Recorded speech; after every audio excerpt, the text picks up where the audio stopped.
All right, we're live. Everybody, welcome to the Despot and Greg on live Q&A. All right, Good so to see y'all. yeah, thanks for being here. Thanks for coming in and joining the stream. So I'll just straight away, I want to shill my upcoming video. So my next video is the worst biopics of the 21st century. And that's basically the name of the video, or it's going to be something like that. And I cover about 16 movies in it, all biopics. And it's taken me ages to make. I had to watch all these wretched biopics to make it. Some of them are really funny, like so bad like you can't imagine. Way worse than your sort of typical Oscar bait trash, like funny bad. So that'll be out this weekend. So watch out for that. And Greg, what do you want to show? Are you is it listicle style? Are we ranking, or are we just going? It's not, it's chronological. So I basically, how it's structured is I introduce like the perfect cash grab biopic, then the perfect Oscar bait biopic, because those are the two main categories. Yeah. And then it's just chronological from there. So it goes from 2008 up to 2024. The reason, if you're wondering why I didn't do 2025 biopics, it's because all the Oscar bait rubbish gets released at the end of the year. Yeah. Like Sydney Sweeney has an Oscar bait movie at the minute where she plays a boxer. That's a biopic. And then the Rock did his biopic Oscar bait movie. They always come out in November, December, even January, because they want to be fresh in the minds of the Academy during Oscar season. So, I can't get a hold of a digital copy of them. And so that's why. Anyway, yeah, Greg, what do you want to show? Should be next week, I think. I don't know. Next week's going to be bad. I don't know if I'm going to do it next week or not. I might just do something lighter because it's holiday week. Nobody wants to be watching videos. But the next one I'm doing is I finally got through all the romanticy books and romance books that I wanted to read by like Sarah J. Maas and Rebecca Yarros and all these other, to just see what is going on with those books and why the movies aren't working the same way, that because they're selling millions and millions. And I'm looking forward to that one. It's going to be a fun video. There's going to be lots of sex jokes, but not saying them outright, which is just one of my most favorite things to do. And there was interesting stuff in the books, but also there's plenty to laugh at because, I mean, it's book talk for a reason. But I'm looking forward to making that one. All right, great. Okay, we'll jump into some of the super chats here. Nevermore Rules says Hail Nevermore Rules. Pick Man's Model says, oh, he became a new member. Thank you very much, Pick Man's Model. Delicious and taste good for $5. I have a question for both the Despot and Greg. What would be a good twist in a satire movie named Racism is Bad? I think a really good twist in that would be, I don't know, like the character who is your very, very typical old school SJW Karen, who is trying to indoctrinate her kids with the sort of anti-racist doctrine. Like she turns into a full-on like not job racist or something. That would be pretty good. Like she goes on, you couldn't use like a real, you couldn't say like X or Gab or anything like that. You'd have to make something up. You would call it chat talk or something. She goes on to chat talk and she gets radicalized. That'd be pretty funny. And but she's based and she's like likable. She's insufferable when she's a Karen, but when she gets racist, the horrible thing is she becomes kind of likable now. That'd be a fun twist because you've got mixed feelings about the character, and it'd be funny. What do you think, Greg? I think I would try to do American Fiction, but not bad the way that it turned out. And I liked the start of where they were going, where the twist was that racism is low expectations and trying to baby people with racism and just do whatever they want and try to be cool and relevant and all of that. Yeah, that was a bizarre mess of a movie. It was. It had such promise too, and there are parts of it that were just really, really funny. And especially the parts where the publishing people who were just, we'll do whatever you want, black man, you're so authentic and you're so cool, and he starts messing with them. And like, yeah, it was good.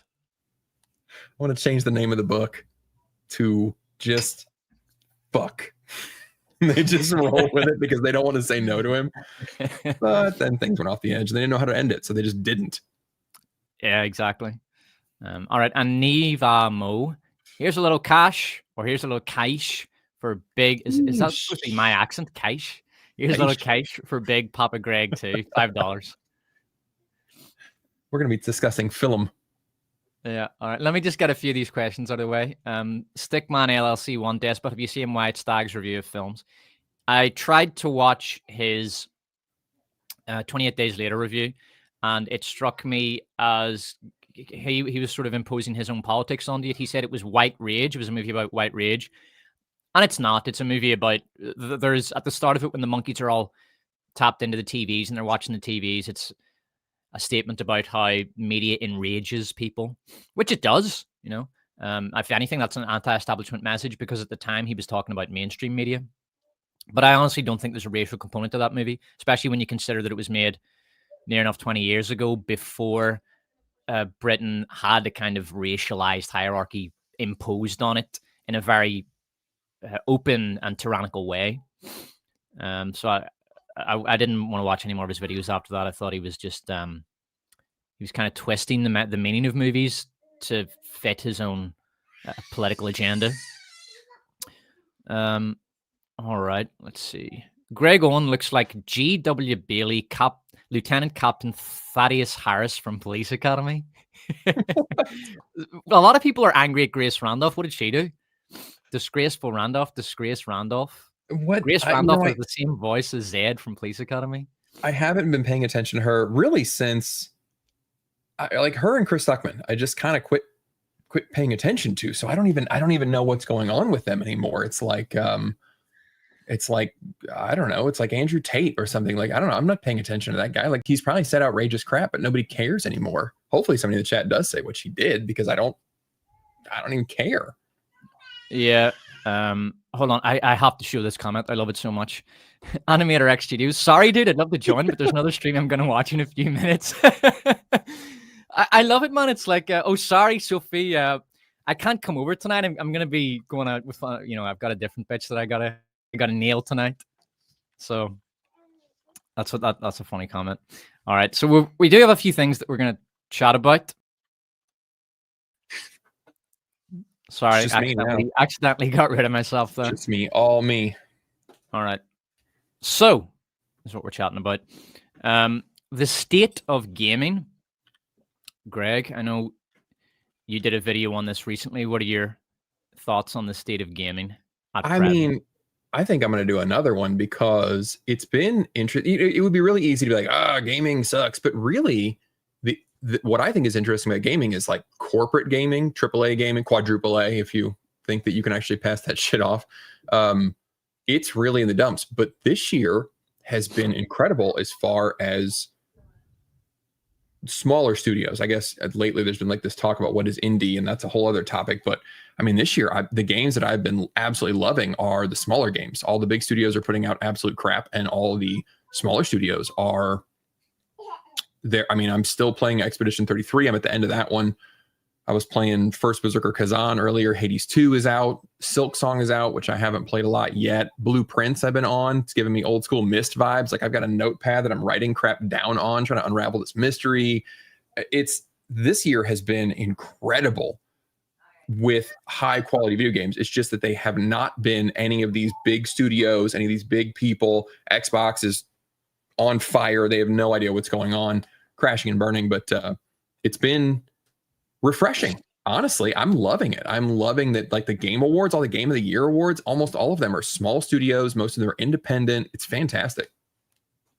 Yeah, I was keeping an eye on the Switch too. I wasn't going to buy the thing. I've already got a Switch OLED, and the specs on the Switch 2, when I looked at them, I was surprised at how kind of crappy they were compared to some of the other stuff on the market. I thought, really, like, this is the best they could do for a Switch 2. It's not that much better than OLED.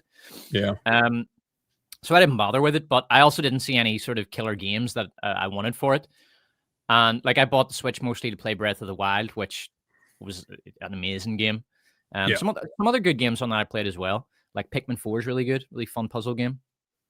But I wasn't going to get Switch 2. I would have maybe considered it if Mario Kart World had been incredible, but apparently it's shit. And I've watched a bunch of videos about it. It's $80 first of all, and you can see there it's got 6.9 on Metacritic. But It's just it represents so much of what people hate about modern gaming.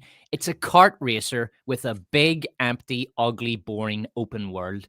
Who the fuck asked for an open world in Mario Kart? Like, if there's one game you don't want an open world, it's a kart racer. It's a kart racer, okay? Yeah. If I want an open world, I'll play, Tears of the Kingdom or something like that. It's a car. I just want to sit down and play 3 tracks with friends in a lobby, right? And you can't even do that because if you try to join a lobby, they fill it with bots. So it's complete ass. The people who are playing it absolutely despise these intermissions, they're called, whereby you have to drive between races along the open world. The open world apparently is very, very, very boring. And the tracks themselves are overwhelmingly dull, dominated by big open straight lines and wide tracks, and they're just so it's been an extremely disappointing game that represents a lot of what Nintendo was doing wrong, and they didn't respond to any of the fan criticism in the DLC or anything like that. Mm-hmm. So to charge $80 for this utterly rubbish game that does everything gamers don't want, and it almost gives me the sense that gamers are getting increasingly fed up with massive open world games, and they just want something that's a bit more entertaining. A good contrast to that was the Sonic. What's the name of that Sonic racing game? It's out on Steam at the minute. That's got excellent reviews. Sonic Racing Cross Worlds. That's becoming very popular. And like Mario Kart user base has crashed, and a lot of people are heading over to Sonic because they just want a decent modern kart race. So they don't want to have to put up with this Nintendo crap. And that's just the we're not even scratching the surface with Nintendo. They've become such a horrible company, like the Disney of gaming. So to see Xbox going down in flames, moving their Game Pass up from $20 to $30 because, fuck you, I guess. Yeah. And the debacle with Switch 2 and it really not having any essential games right now. Yeah, it's a bit of a mess, but it is good. At least, like, that's a big difference between games and movies. There are still good indie producers, whereas with movies, the indie movies tend to be like what we were discussing earlier, a bit like shitty awards biopics and things like that. Although there is some good stuff. I did like, K-Pop Demon Hunters, obviously, although it's not an indie movie, it's a Netflix movie, and Sinners. There's some good stuff coming out, but it is very few and very far between. Yeah. It's, with the Mario thing, what's weird is that it doesn't sound like it innovates a lot. And strangely, open world racing has already been a thing. There have been Forza Horizon games for a long time, and those are really fun, actually. I think I played 2, 3, and 4 Forza Horizons, and I think 5 or 6 might be out now, or I don't know, 5 might be. But the point is, like, they still you have to travel from point to point. Like, you can't just warp to the race, but the way to get to the race, like, there's things to do along the way. There are little billboards that you got to smash all through the world, and some of them are kind of hard to get to. So you need to hit some nearby ramp with a certain type of car, or you're just out going as fast as you can and just rolling your car, like whatever. And I think Forza Horizon 3 had a DLC that was all Hot Wheels track. It was a whole separate island type thing that was just all orange Hot Wheels track. And it was so much like, I had a blast playing that game. It was so much fun. And it's weird to me that was, I think that came out 8-9 years ago. And Mario Kart World doesn't seem to have any sort of innovation for that open world, because I'm not opposed to that in concept. It's just that if all it is, but it's open, well, Ubisoft and other companies have been doing that for a long time with action games, but it's bigger. It's 33, 16 times the size. Well, who gives a shit if there's something to do? And that's really, it's odd. It's like a weird miss for Nintendo because a lot of their games have been big. I have not, I'm with you. I haven't bought the Switch 2 because it's just very expensive, and I'm the same way. It's just there's not a lot that's selling it, and you're basically paying more for a new console to pay more for games. I don't right now see the value in that. Maybe one day I will, but everybody's been talking about the Donkey Kong game. Like, it's really just a ton of fun, childhood fun type thing. It's just really fun to play. That sounds like good, but that one game is not going to get me to upgrade to the Switch 2 is the problem. And they really, I think it's like they sold that one too fast or something and didn't have any software to back it up. Yeah, the Donkey Kong, I've seen some reviews on that, and apparently it is aimed at very young gamers. Like, it's very much a kiddie game. Yeah. I wouldn't have any interest in that, but yeah, I don't think I would get a Switch. I don't see myself ever getting it. I was considering, you sent me something about the Steam machine, so I looked into it. and it looked really good. I mean, the It specs are looks nothing amazing. incredible, but it's it's so perfect because it's a PC and you can customize it the way you want. So Yeah, I was thinking if I get this thing, I can just download a bunch of emulators onto it and use it as a gaming machine. Like it can be a retro gaming machine, and it can 100%. because you can't as much as look. There's absolutely nothing wrong with emulating, but the the best thing about it is that the emulations are just far better than what the big companies do. Yeah. So, for example, I owned Vice City on Steam. I bought it on Steam. This was before the absolutely disgusting Ultimate Editions, which I refused to play. Um, so this was the original Vice City, and I kept bugging out and crashing because Steam, whatever port was on Steam was shit. But the emulation is perfect. Same with Yeah. N64, same with GameCube. Nintendo do their emulation is shit. Oh yeah. Far better off just getting an emulator. And it's kind of crazy that they have this giant library that they refuse to take advantage of, but also will sue you into oblivion if you're distributing the ROMs, or if you're distributing, like the emulators get sued and stuff, but they don't want to take advantage of that market. I don't understand that. But I think that Steam, if that Steam box is, I would say anything under like $600, $700, it's just gonna sell gangbusters. And a lot of people are complaining like about the specs and everything. They're saying, oh, they're whole old specs. And I think that a lot of people fundamentally do not understand the difference between PC gamers and console gamers. And this was the big thing, like with Xbox, is Xbox has made consoles, and now they want to basically break into the PC market with this high end, premium machine type thing. But anybody that's going to pay that is a PC gamer, and they want to customize, and they want, the new video card, and like they're really into that kind of thing, which is fine. But most of the people that are playing Xbox games, they like console, they like the ease of it. They don't, they might want 60 frames a second instead of 30. Like that, when I got my PS5, that was nice. Like that was interesting to see that extra frame rate, and it really does smooth things out. But for the most part, I don't think most people care. And what Steam is doing is going the other way. So they're giving all that convenience. Like you said, you got the emulators, you've got so many cool things you can do, or you can just pack your library full of Steam games in the summer and the fall, or in the summer and the winter, when those two sales hit, and things are like 90% off, 80% off for big games. You're talking 60% off. It's crazy. I do that almost every year. Like I still have games from last year I haven't played. Like the last Doom game, I got that for almost nothing in the last winter sale. There's one game, I got this I would actually recommend this if you like old shooters. I got the remaster of Turok 2 for $4, and it is excellent. I can strongly recommend that. A lot of people don't like modern remasters of old games. Turok 2 needed a remaster. The big problem with it was the aiming. If you aimed up, the controller would automatically drag the crosshairs back towards center. If you aimed down, it was bizarre. There's such a weird, horrible aiming system, but they fixed all that. They fixed everything. If you just want a cheap, fun, good time for 10 hours of shooting dinosaurs, Turok 2 on Steam, excellent remaster. That was N64, right? Or was that GameCube that was out on? Because 64 did some weird stuff with that controller. That's been Nintendo's thing for a long time. Is look, we have a weird ass controller, and look at us and how cool we are. And there were some weird things about that controller that did goofy controls like that, or the way you had to hold it was a huge pain. Yeah, but it wasn't a good. It was a shit controller actually. Especially if you're a big guy with big hands, it's not a good controller at all. Anyway, we'll move on to. I grabbed some old stuff. Like I'm trying to find old Sierra games.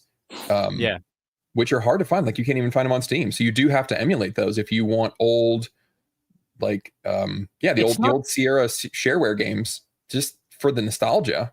It's not just that, whether or not they're on Steam, or even licensing. Like you couldn't get Vice City on Steam now because they've released the Ultimate Editions, which are absolute fucking garbage. Yeah. And then because it's Rockstar, they took away the originals, so you can't buy those anymore. Of course. But it doesn't matter. Like the emulations are going to be vastly superior to anything you will get on the market. Okay, so we're going to be doing a little segment called "Are You Excited?"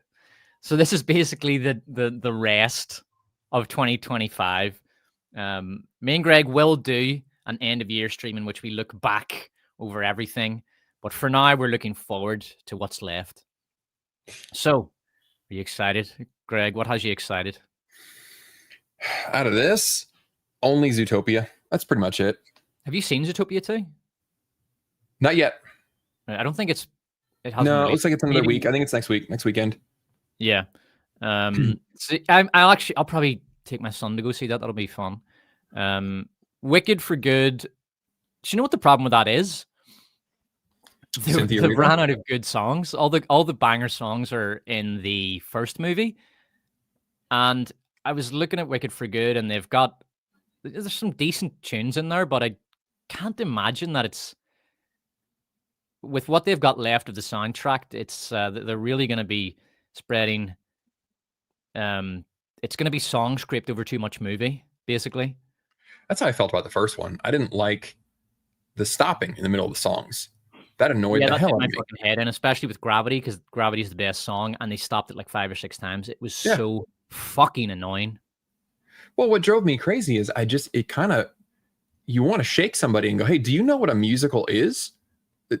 The point of a musical is that most of the dialogue is in the song. The plot progression is in the song. That's the point of a musical. You don't have to stop to say anything. The music already says everything that you need to say. It is dialogue and song.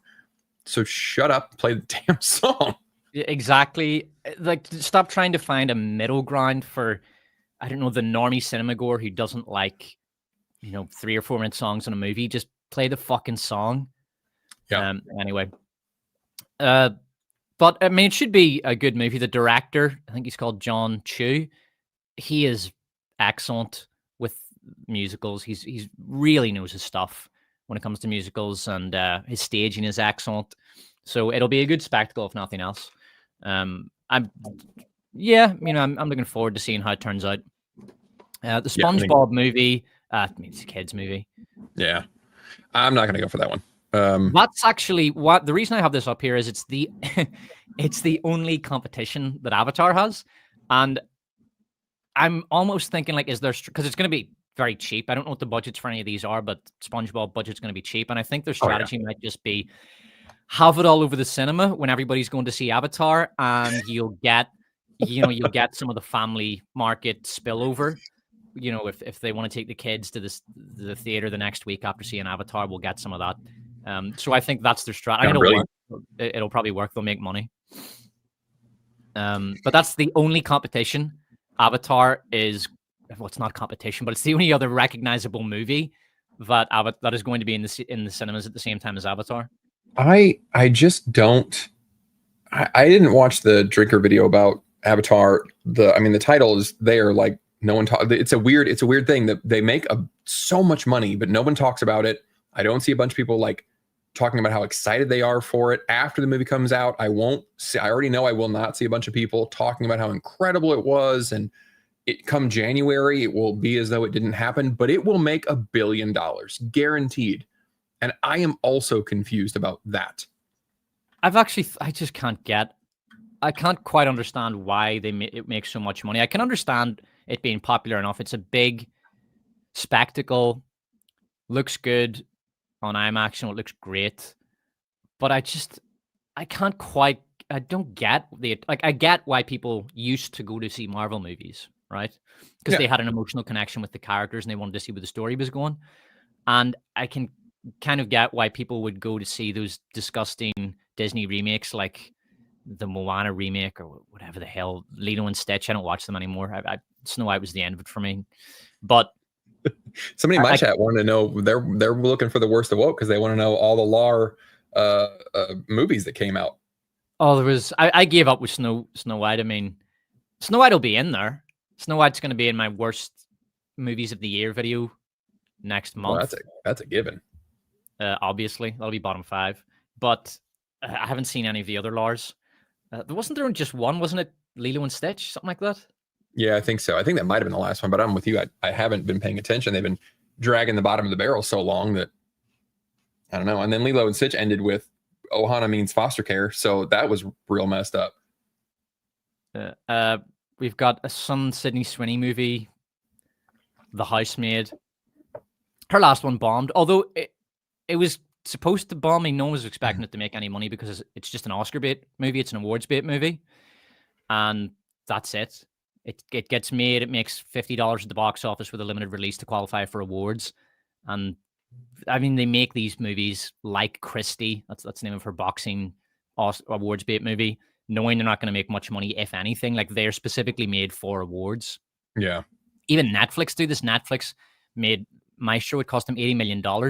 They knew they weren't going to make that back. That they did it because they thought Bradley Cooper was going to deliver Oscars to them, which he did not. God, that movie is so boring. There's nothing. This I don't know. Are you gonna go sit for 4.5 hours in this theater and watch Kill Bill, the whole bloody affair? I am not. I haven't seen either Kill Bill movie since they came out. I did like the first one. The second one I thought was fucking dreadful.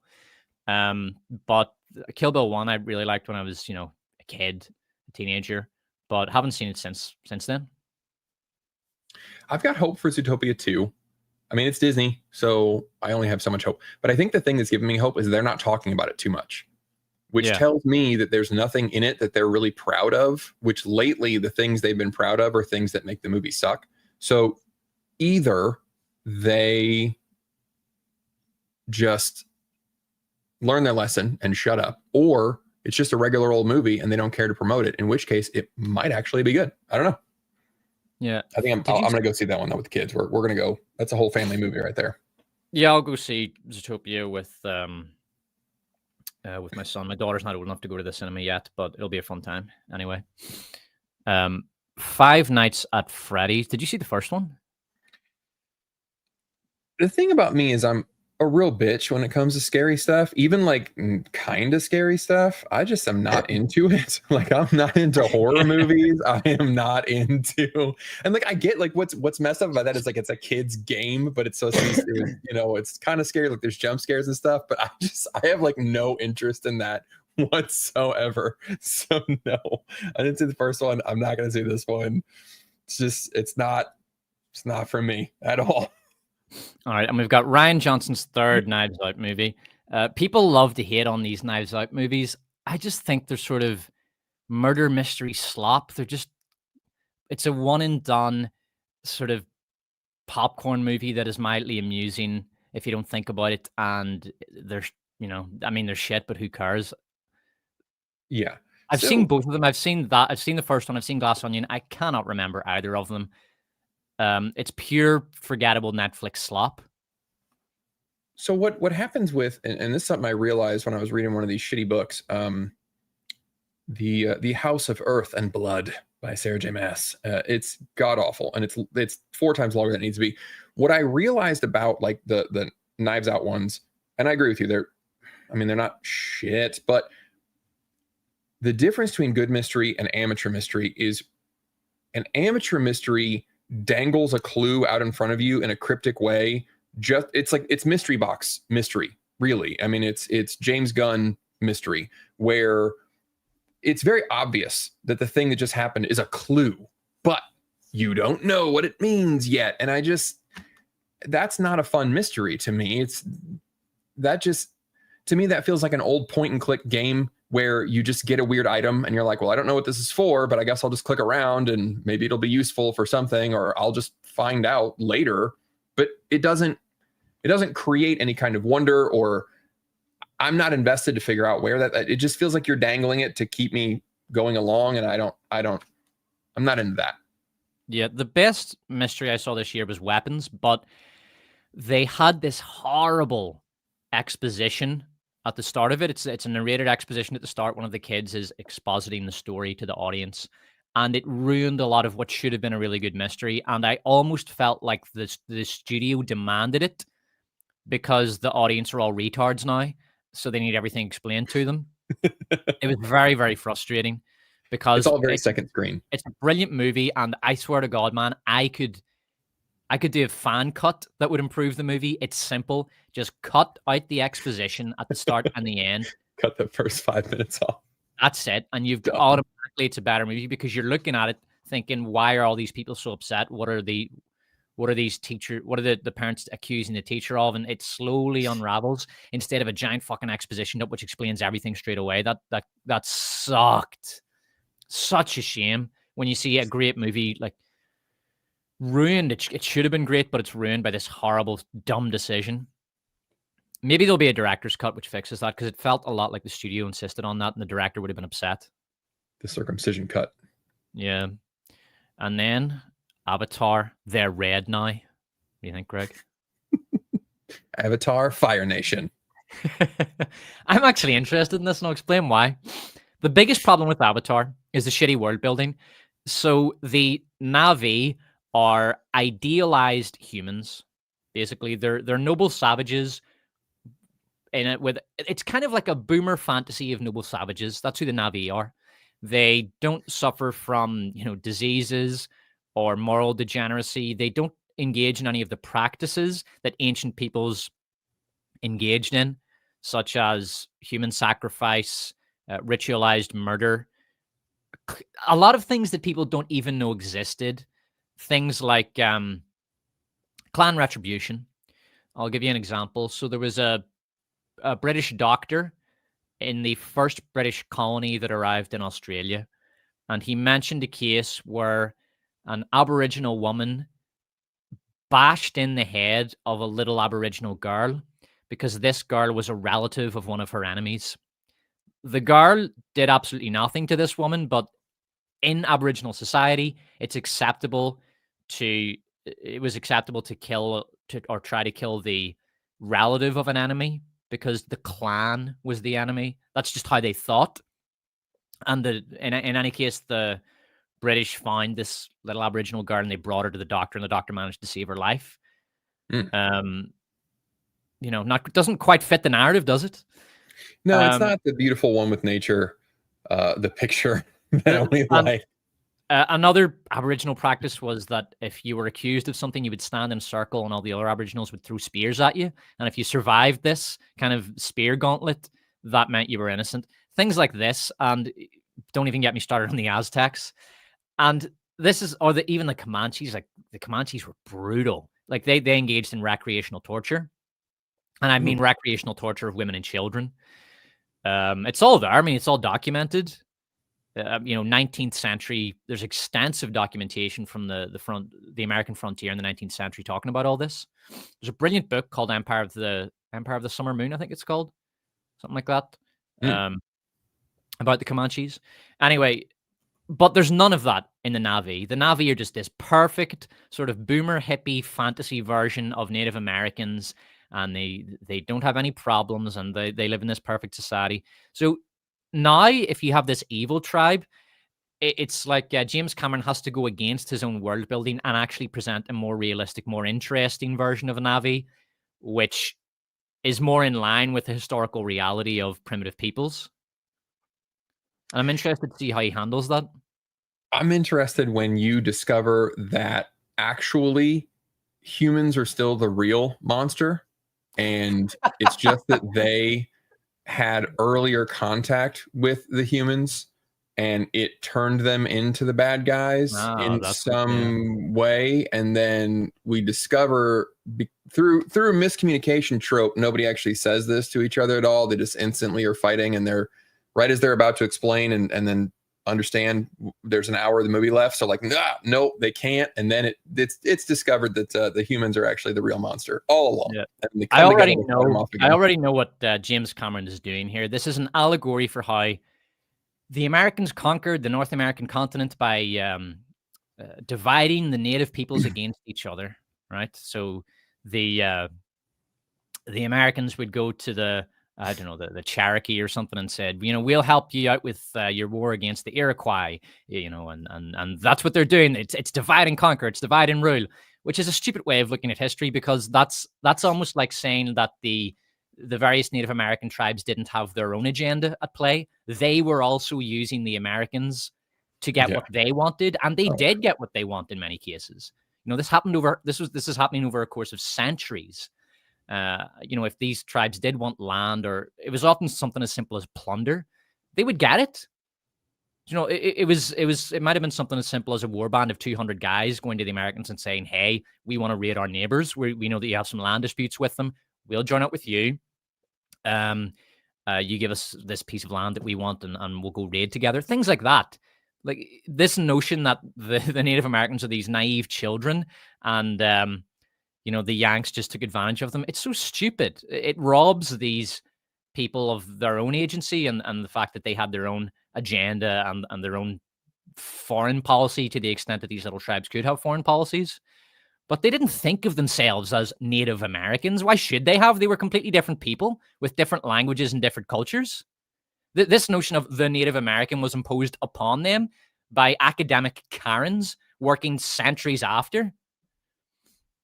Anyway, it's your typical infantilizing of the protected group, which that's why I think that's what's going to happen in this movie is like these poor innocent savages were so beautiful and innocent until they were turned into warlike people by the humans, by the colonists. It's dumb, and it's such a shame as well because you could do something really interesting with like the Na'vi. You know, if you treated them based on real, genuine historical research of what ancient peoples were like. Like, for example, imagine if in the first movie, you're Dr. Grace, what's her name, right? Sigourney Weaver. You're Dr. Sigourney Weaver, and you arrive on planet Na'vi, Pandora, and you're the chief diplomat for the humans. But the main problem is that the Na'vi won't stop doing human sacrifice or Na'vi sacrifice because it's important for their religious rituals. And they engage in these like 3 times a year. And Sigourney Weaver is tearing her hair out trying to get these people to stop doing this. But she's having real difficulty communicating to them that this is not good and they should abandon this practice. That would be much more interesting. Now, that's a far better movie than, you know, the evil humans came to conquer the innocent children of the forest. Yeah, this I'm not going to see it, but I'll be excited to hear about it from you. All right. All right. Well, we're just going to be doing a Q&A for the rest of this because we wanted to, open it up a bit and just try something different. So if you do have a question, throw it into the chat and we'll answer it. So while those questions are coming in, we'll have a look at this question here. Sleeve McDackle. Looking forward to the Despot Awards. That's a baseball player right there, old Sleevey. Can't wait to find out what random movie you'll introduce me to while complaining about another R movie. Yeah, I mean, I've got a long list of my worst movies of the year. Hold on, let me actually read it out to you. I'll not cock tease you too much here. So this is for next month. Here we go. This actually hasn't been updated in a little while. Mickey 17, G20. Remember G20? Oh yeah. Red Sonja. I haven't seen. I saw ads that had Anthony Starr looking badass, and I was like, "Oh, this looks cool." And then I saw the rest of it, and oh no, man. No. I have to say, man, I love G20. I think it's a brilliant parody of sort of girl boss shit. Red Sonja, I haven't seen. That might not even make it in there. Captain Cape shit. Snow White and the Seven CGI Abominations. Jurassic Slop. Superman. Star Trek Section 31. Jesus, that was bad. A movie called Queer. Oh my god, it's been a long year. Yeah, there was a movie called Queer that was like this awards bait thing. It was fucking awful. Mission Impossible, that was so bad. So disappointing. Nobody 2, if you've seen that, it's fucking dreadful. War of the Worlds is great. I love War of the Worlds. So stuff like that. Funny. That stuff like that, that'll all be in at the end of the year video. And then Worst of Woke Awards, I've got a lot of work to do. Because this year has been atrocious for TV shows. I mean, off the top of my head, The Witcher. Greg, you didn't try to watch The Witcher season. What season? Is it season 3? 4, I think now. 4? I don't fucking know. But now we've got. I watched the first 3 episodes. Timu Geralt. I'm not. I watched the first 2 episodes. Listen to this. This is great. There was a scene. Greg, I've got a challenge for you.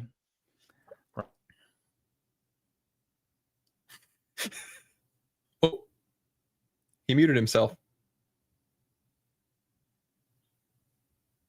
Can you hear me?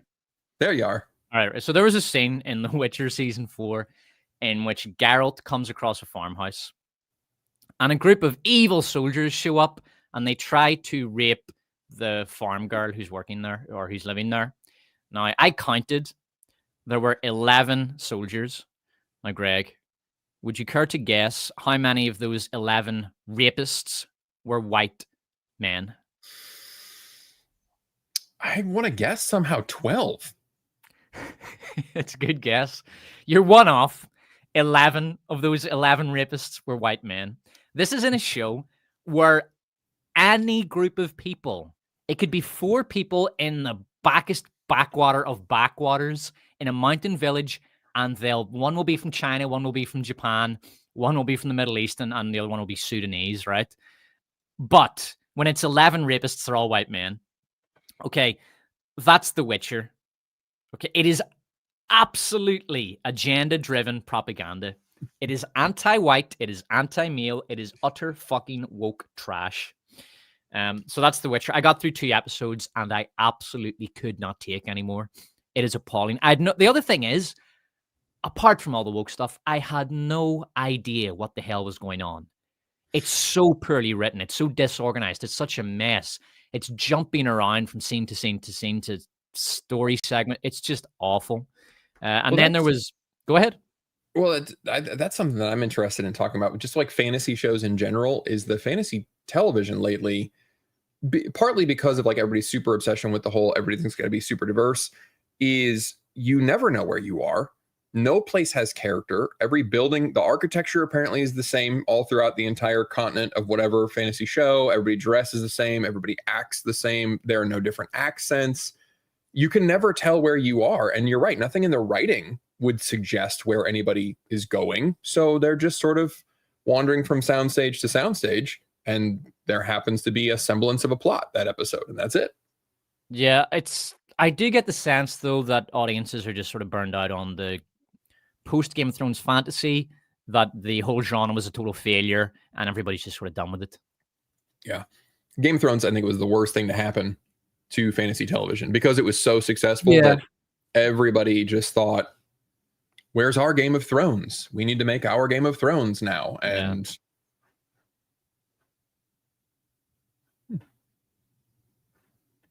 I ran out of memory. Yeah.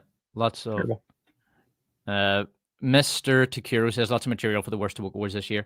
Yeah, I mean, I didn't even mention Alien Earth. I'm interested to see what Stranger Things season 5 is going to look like. I think everybody's beginning to suspect that this could be really bad. I did see that one scene where Millie Bobby Brown is trying to do girl boss action, and it was horrendous. Did you see that, Greg?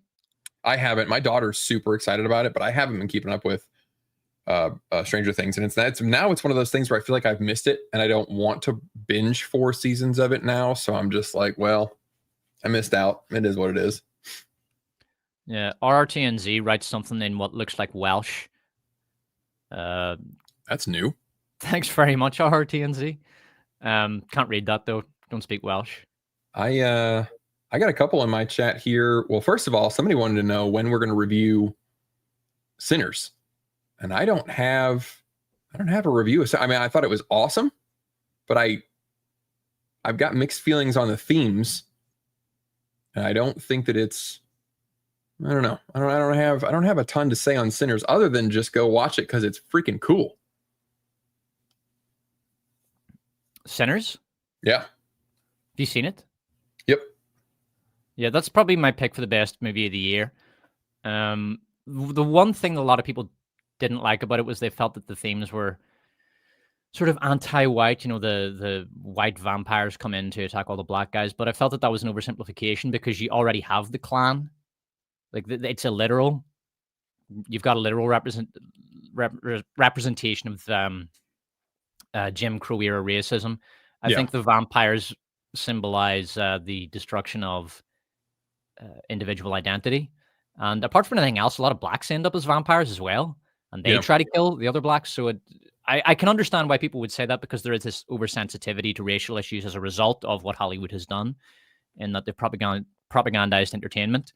But even the Black Church, the way it tries to take the main character away from his music. And that's an incredible scene, by the way, at the end where, he walks into the church with a broken guitar and his father's screaming at him. What an amazing scene. That might have been my favorite scene this year. And the music for that movie as well is incredible. Yeah, I enjoyed the hell out of the music until I didn't dig the mashup thing, where suddenly Shen Yun dancers were kind of in the middle of the crowd, and then a guy from friggin' P-Funk All-Stars just kind of showed up all of a sudden, and it blended with the blues music. I didn't love that mashup, but for the most part, the music all throughout was great. And then Michael B. Jordan is just an excellent actor. I mean, let's just forget that Fantastic ever happened. Scrub that from the record. The guy is just a really good actor. And I don't always think that Coogler has I don't think that a lot of the stuff has the depth that people attribute, but I think his movies look great. Like, as far as composition, color, he makes a very good looking movie. I mean, they're just visually stunning. Every shot, they're great, and he's got a real eye for it. I mean, let me have a look here. Creed 2015. That is a very good looking movie. Black Panther. I mean, the movie's trash, but it's a Marvel movie, and it looked good. I mean, as a director, he did his job. He took this, although he was also a writer on that. But that movie's a piece of shit, but hey, it looks good. In fairness, he's really only done 2 movies. I mean, Wakanda Forever, I think, is unwatchable. Have you watched that? I have. Like, it's been on in the room with me, but it's 3.5 hours long, and not a lot happens. I would describe, when I say a movie's unwatchable, I mean that very literally. I don't think anyone can honestly sit down and get through that movie. It's just atrocious. And Sinners sort of just comes out of nowhere. It's absolutely brilliant. For me, he's a very, very mixed bag as a filmmaker, and he's only done 2 movies that I really like, Creed and Sinners. I haven't seen the one before Creed. I can't think of the name. I need to watch it. It's called Fruitville Station. That's the one. It's also got Michael B. Jordan. I wouldn't mind checking that out, actually. Yeah. But I'll keep my eye on Ryan Coogler. Anytime I get excited about a director, they generally fuck up. Like Gareth Edwards recently did Jurassic Slop, and then Ari Aster had these 2 brilliant debut movie in Hereditary, and then he went on to do Midsommar, which is excellent. And since then, it's sort of been downhill. There was another one, Damien Chazelle. He did the fucking Whiplash, which is amazing. And he was never able to follow it up. It just kind of got progressively worse from there. Yeah. He did La La Land, which is good, and then he did something else. Amsterdam. So he's in director jail at the minute. That's the answer name. Yeah. So Istophobos says F1 is the best movie of the year. So I've seen that. Have you seen that, Greg? Yeah, I liked it. I don't know that I could call it the best movie of the year. Well, not a lot of good movies. Well, I'm trying to think what else has been out this year. It just hasn't been an amazing movie for years, or a year for movies, rather. Bad Guys 2 is up at the top of my list for the year, somewhere in the top.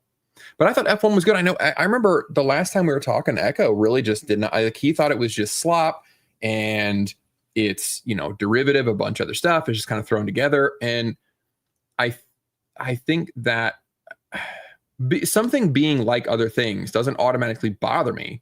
I think the execution of F1 was really good, and I was really impressed with the fact that a racing movie kept me interested the whole time. Because going into it, I thought, I mean, I've been to races. I don't get it. I've been to funny car races. I've been to NASCAR races. I do not understand the draw. Even live, people are like, oh, you got to go live. It's different. I still didn't get it. I was still bored sitting there in the bleachers, watching them go around in a circle. And this movie somehow, because it looked great, maybe it was because Brad Pitt is a lot of fun. Who was the other guy, the other actor? He actually did a really good job, even though I hated his character, which I think is to the actor's credit, honestly, that I hated that little shit. And Javier Bardem was really good in it. It kept me interested and engaged and excited the entire time for a racing movie, which to me that's a real accomplishment, that you took something that I think is bland and you made it exciting for 2 hours. Like that's big. Yeah, it is a little bit of an IKEA movie in terms of its dramatic beats, Mm-hmm. but and the characters are a little bit archetypal, but in a they're basic, but in a good way. I would describe them as sort of solid two-dimensional characters, but they're not one-dimensional, right? And like you said, the young guy, the black guy, he he plays what you would imagine to be a sort of typical young athlete, obsessed with social media and far too focused on his own self-image, Yeah. and to the detriment of a lot else that's going on in his life. Whereas Brad Pitt is, an older guy who's old enough to realize that nobody actually gives a shit and it doesn't really matter. Yep. And that's a pretty good message, and I think that's a fairly accurate representation of a certain types of men. Like, it's very rare that the vast majority of male characters in Hollywood movies now, it's either a clown or depressed, right? Yeah. Where that's become a horrible, horrible trope. But in F1, you have different archetypes. You've got the older, more mature man who has rather, usually when you get older guys, especially older white males in Hollywood movies, they're all bumbling morons who are depressed about the world and who are looking back with regret on their life. Oh, yeah. Whereas here's a guy who has actually learned things about life and who has wisdom to impart. And then you've got a young guy who is suffering from a lot of the same problems that young guys today suffer from, which is a sort of a lack of principled moral direction. It's like their worldview is a bit of a paper bag in the wind. It's just flying all over the place, and they don't have a still core, a center. That was really good. You can probably hear my daughter screaming in the background. Hold on, I'll throw up a question for Greg while I mute. 2 seconds.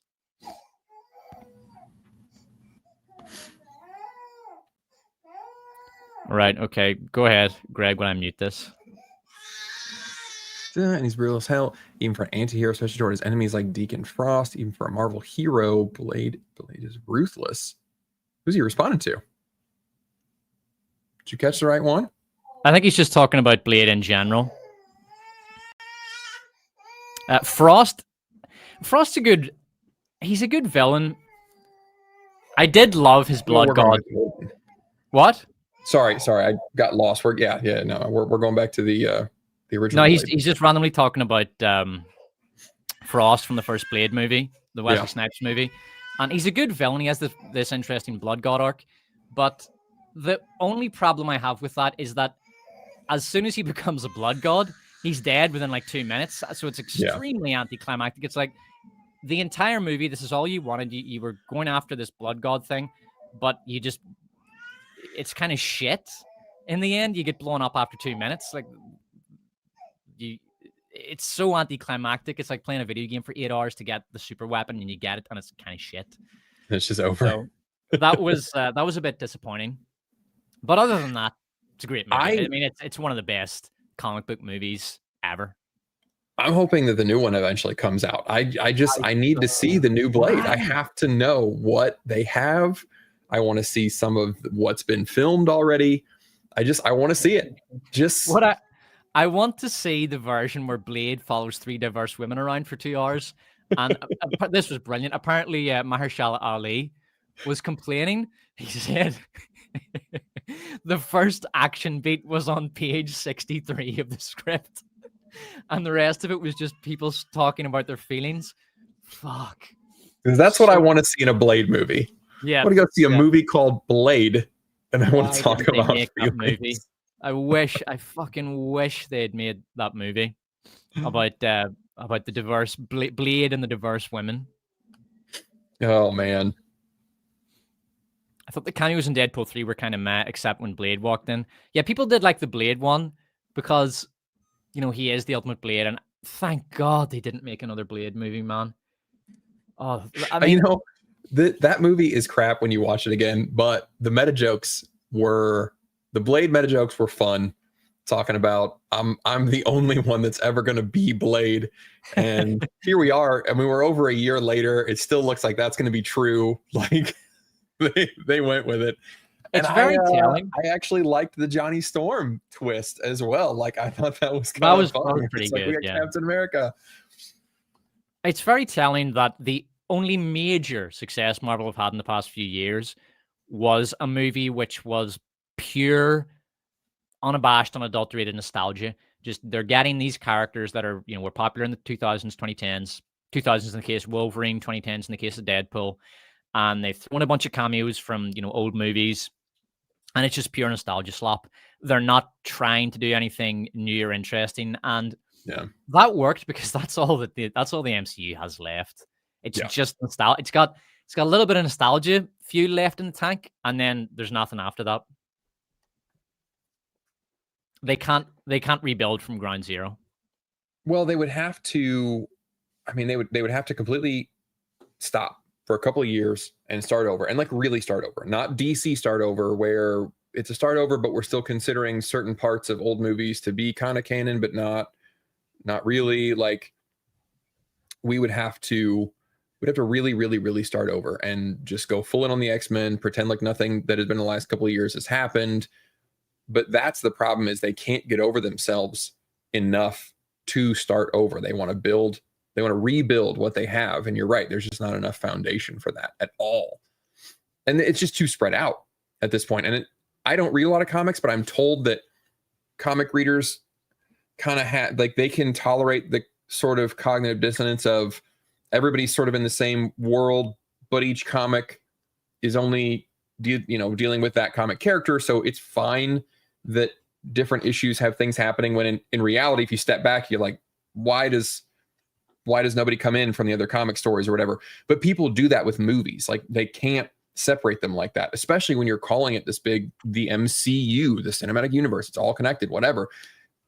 People start asking questions when they get too many heroes. Like, why aren't they showing up in the middle of these other movies? What were they just taking a nap while this city was under attack? What's going on? And it's just gotten too sprawled out. And then they tried to pull the multiverse lever to fix the problems, and that just creates more problems. And they've completely lost it. They got to start over. So Realistic Delinquent asks, remake that ruined a franchise, what do you pick? I would say, a remake that full on absolutely massacred a franchise would be Terminator Dark Fate. No, I think he wants you to remake a ruined franchise. So you would remake Terminator? Oh, no. A little bit there. Oh, you froze up.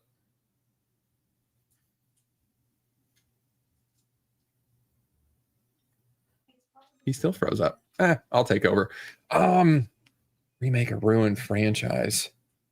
I mean, Wheel of Time is my that's my easy go-to, because all you have to do is just, tell the story that was already written in the book and don't add a bunch of extra bullshit and write a whole ass part for your boyfriend and make sure that he's got a main character role that is completely redundant to a lot of other things that are happening in the story. It's pretty easy to do if you don't hire somebody that hates the audience and threatens to ruin their characters if they don't like it, like Rafe Judkins did, that piece of shit. So that's my pick. Remake a ruined franchise, Wheel of Time, easy peasy. Yeah. I said Terminator Dark Fate because it's really just a remake of Terminator 2. It's a beat for beat remake, but it's so horrifically shit that you don't even realize it's a remake. But it completely killed the Terminator franchise. I would actually say that for me, that contains the worst moment of the woke era when John Connor was shot, but it's such a perfect woke movie because it contains so many of the worst tropes. You take the white male savior character, you literally kill him off, and you replace him with a diverse female, this tiny little Latina, but she's like, it's almost like a parody of what was happening at the time. The whole replace Luke with Ray trope. Yeah. It was like, let's if you were to make a parody of what Hollywood was doing at the time, you would just have, let's kill John Connor in front of his own mother and replace him with a tiny Latina midget. That'll be hilarious. Everyone will think it's funny. It's like a parody. That's how insane it is. And then we'll turn the Terminator into a draped salesman, lol. Ha ha ha. But they actually fucking did. They actually fucking did that. That is how bizarre it got. That is how crazy the woke era was. And like, I know we're not in it, but we're still getting the fumes of it, like the stuff that was greenlit 2-3 years ago, and they just can't. It's so bad they can't re-edit it back into something normal. Disney trying that because they started with a terrible idea, and it really, I mean, I think a lot of us agree it started with Ghostbusters, but it's to me it's weird that it kept going on, because I mean, what women did they know that they were like, hey, ladies, we're going to make a movie and we're going to have Chris Hemsworth. And like, really? Chris Hemsworth? Yeah, we're going to have him be like a nerdy secretary because we're like reversing the roles. And like, you know how guys always shit on secretaries? We're going to shit on him. He's going to look so weak and stupid. And what women did they know that were like, yeah, I want to see that. That sounds great. I don't want to see Chris Hemsworth shirtless and manly. I want to see him subjugated and cucked. That's what I want to see. Who did they focus group with that shit? Well, I mean, I think they were thinking just in terms of, in their mind, it's a kind of Marxist understanding of society whereby you have to, like, two wrongs make a right. You need vengeance for historical wrongs, and because women were treated like bimbos, well, we're gonna treat the men like himbos. It's so dumb and childish, but. Or anyway. I guess they thought it would be funny. I mean, like Dwayne Johnson, like the juxtaposition of big serious wrestler Dwayne Johnson when he first started acting, I think he pulled the comedy off because he had pretty good timing. And part of it, I think, was just the fact that, oh, it's big, muscly Dwayne Johnson and he has a fanny pack and a shirt and he's into unicorns and this is really funny. And it just did not work with Hemsworth because, I mean, really, he's just not that great of an actor, honestly. But yeah, although I think The Rock should have gone for villain roles. Because he's really good when he plays a villain. If you look at Doom, it's a not a great movie, but it's a pretty solid video game adaptation. It's a lot of fun. Yeah. And he's brilliant in it, and he plays a villain. Anyway, so Captain Grimm asks, even Fantastic Four first. Oh, even Fantastic Four First Steps. I don't know what the question is, but I did think Fantastic Four First Steps was ass. Really bad, actually. It was very, very bad. It's the kind of movie where people watch it and they think that's pretty good. It was all right. It's one of those movies where they come out and people think, oh, it's actually mid. Yeah, man, what a great movie. That was the best Marvel movie since the last Marvel movie. And then a few months later, if you were to rewatch it, you would think, oh, wow, that was really fucking bad. I haven't rewatched it. I don't plan to. And none of my kids rewatched it either. And that's like, it's hard to measure that, obviously, in reviews or anything. It's impossible to predict. But it's one of those things that I wish I could find a metric for and come back to it. Like, I have all these kids and I just want to tell you guys what they do and don't watch. And I'll tell you what they don't watch is pretty much anything made in the last 3 to 5 years. They just don't. They don't come back and watch them later. They're not like when Fantastic Four is on streaming, they're not booting that up right away. There's no reason to watch Moana 2 ever again. Like, they don't care. Who's your favorite character in Fantastic Four? First Steps, right? What's your favorite scene? Yeah. It doesn't have any good scenes. It doesn't have any good characters. It's a dreadful movie. The scene, my favorite scene was where they put a pumpkin seat in the middle of an obvious trap with giant yellow and black banner tape around it and thought the giant monster is going to step right into this. And then he didn't, and they were shocked. They were hiding behind something as though it were like something's going to blow up, but they're staring at a baby in a pumpkin seat, allegedly. And then it didn't work. Their Wile E. Coyote fucking contraption didn't work, and they were the smartest man alive, Reed Richards, was like, that's what we got to do right there. Yeah, that's my favorite scene. Brilliant. Yep. Hail Despot and Greg. Question for Despot and Greg, if you happen to have one. Have you a favorite Irish film? My favorite Irish film is Michael Collins. I also really like The Banshees of Inisherin and Darby O'Gill and the Little People. Total classic. Irish films tend to be very depressing, like excessively depressing. Like if you've seen Angela's Ashes or the Magdalene Sisters, they're horrible movies. They're very anti-Catholic as well. And that turned out great. Well done, guys, for the moral inversion of Ireland. That was so wonderful, you know. Rampant abortion, mass immigration. A 10-year-old girl got raped by an African migrant recently. So fantastic job, guys. Well done. Like a lot of old Irish movies are honestly just anti-Catholic church propaganda, but there are some really good ones. Michael Collins would be a favorite. And more recently, The Banshees of Inisherin, I think, is one of the best movies this decade. It is excellent. And the Wind That Shakes the Barley is another really good one. Greg, what about you? Have you seen any Irish movies? No, I haven't. I still haven't seen Banshees, and I really want to because I wanted to watch that one. And as we Americans say, in Bruges is what I want to see. Bruges seems like a super nice city. Or how? So In Bruges is Bruges. decent enough. Yeah, In Bruges is an all right movie. But I want to see those two and kind of compare because I've been told they're both great, and then and Gleason and Colin. But no, I haven't seen any that I know for a fact are Irish movies. Heel Despot, I asked about a review of Pink Floyd's The Wall, but you replied saying that you hated the album. I was wondering why. So I listened to that album a few times when I was a teenager and haven't listened to it since. So I can't really remember it that well. But the general sense that I got from it was that it was a low effort album masquerading as a high effort album. So basically you have your concept. Oh, it's a concept album. That means it's very clever and profound, but there's not actually that much effort put into the music. And so they become overly obsessed with the concept. But when you go through it song for song, like, what are the great songs? And don't say Another Brick in the Wall, because that song's fucking dreadful. Another brick in the wall. Fuck, it's awful. It's so dumb and stupid. And the lyrics as well. You know, oh, you're just another brick in the wall. Like, it's such a dumb, stupid, fucking boomer thing to say. Because you go to school, that means you're a robot. It's like, no, boomer, you're the robot. You're the moron who's been fucking brainwashed with the post-war liberal world order bollocks. And you're trying to impose this notion that everyone who attends a school is a brick in a wall. Ugh. I just hate that song. And everything I've heard from the album, like I say, it's got a lot of songs on it, but what are the great songs? You know, it's like if somebody says, "Oh, this movie's a masterpiece" for some reason. It's like, okay, what's your favorite scene?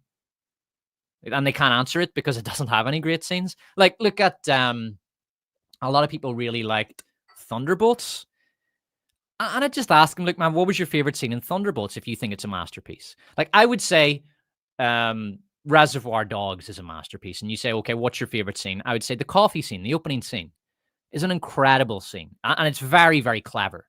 The way Quentin Tarantino, the way he's using dialogue to keep you watching and to keep you interested, because there's little things happening in the dialogue, and you want to see how it ends.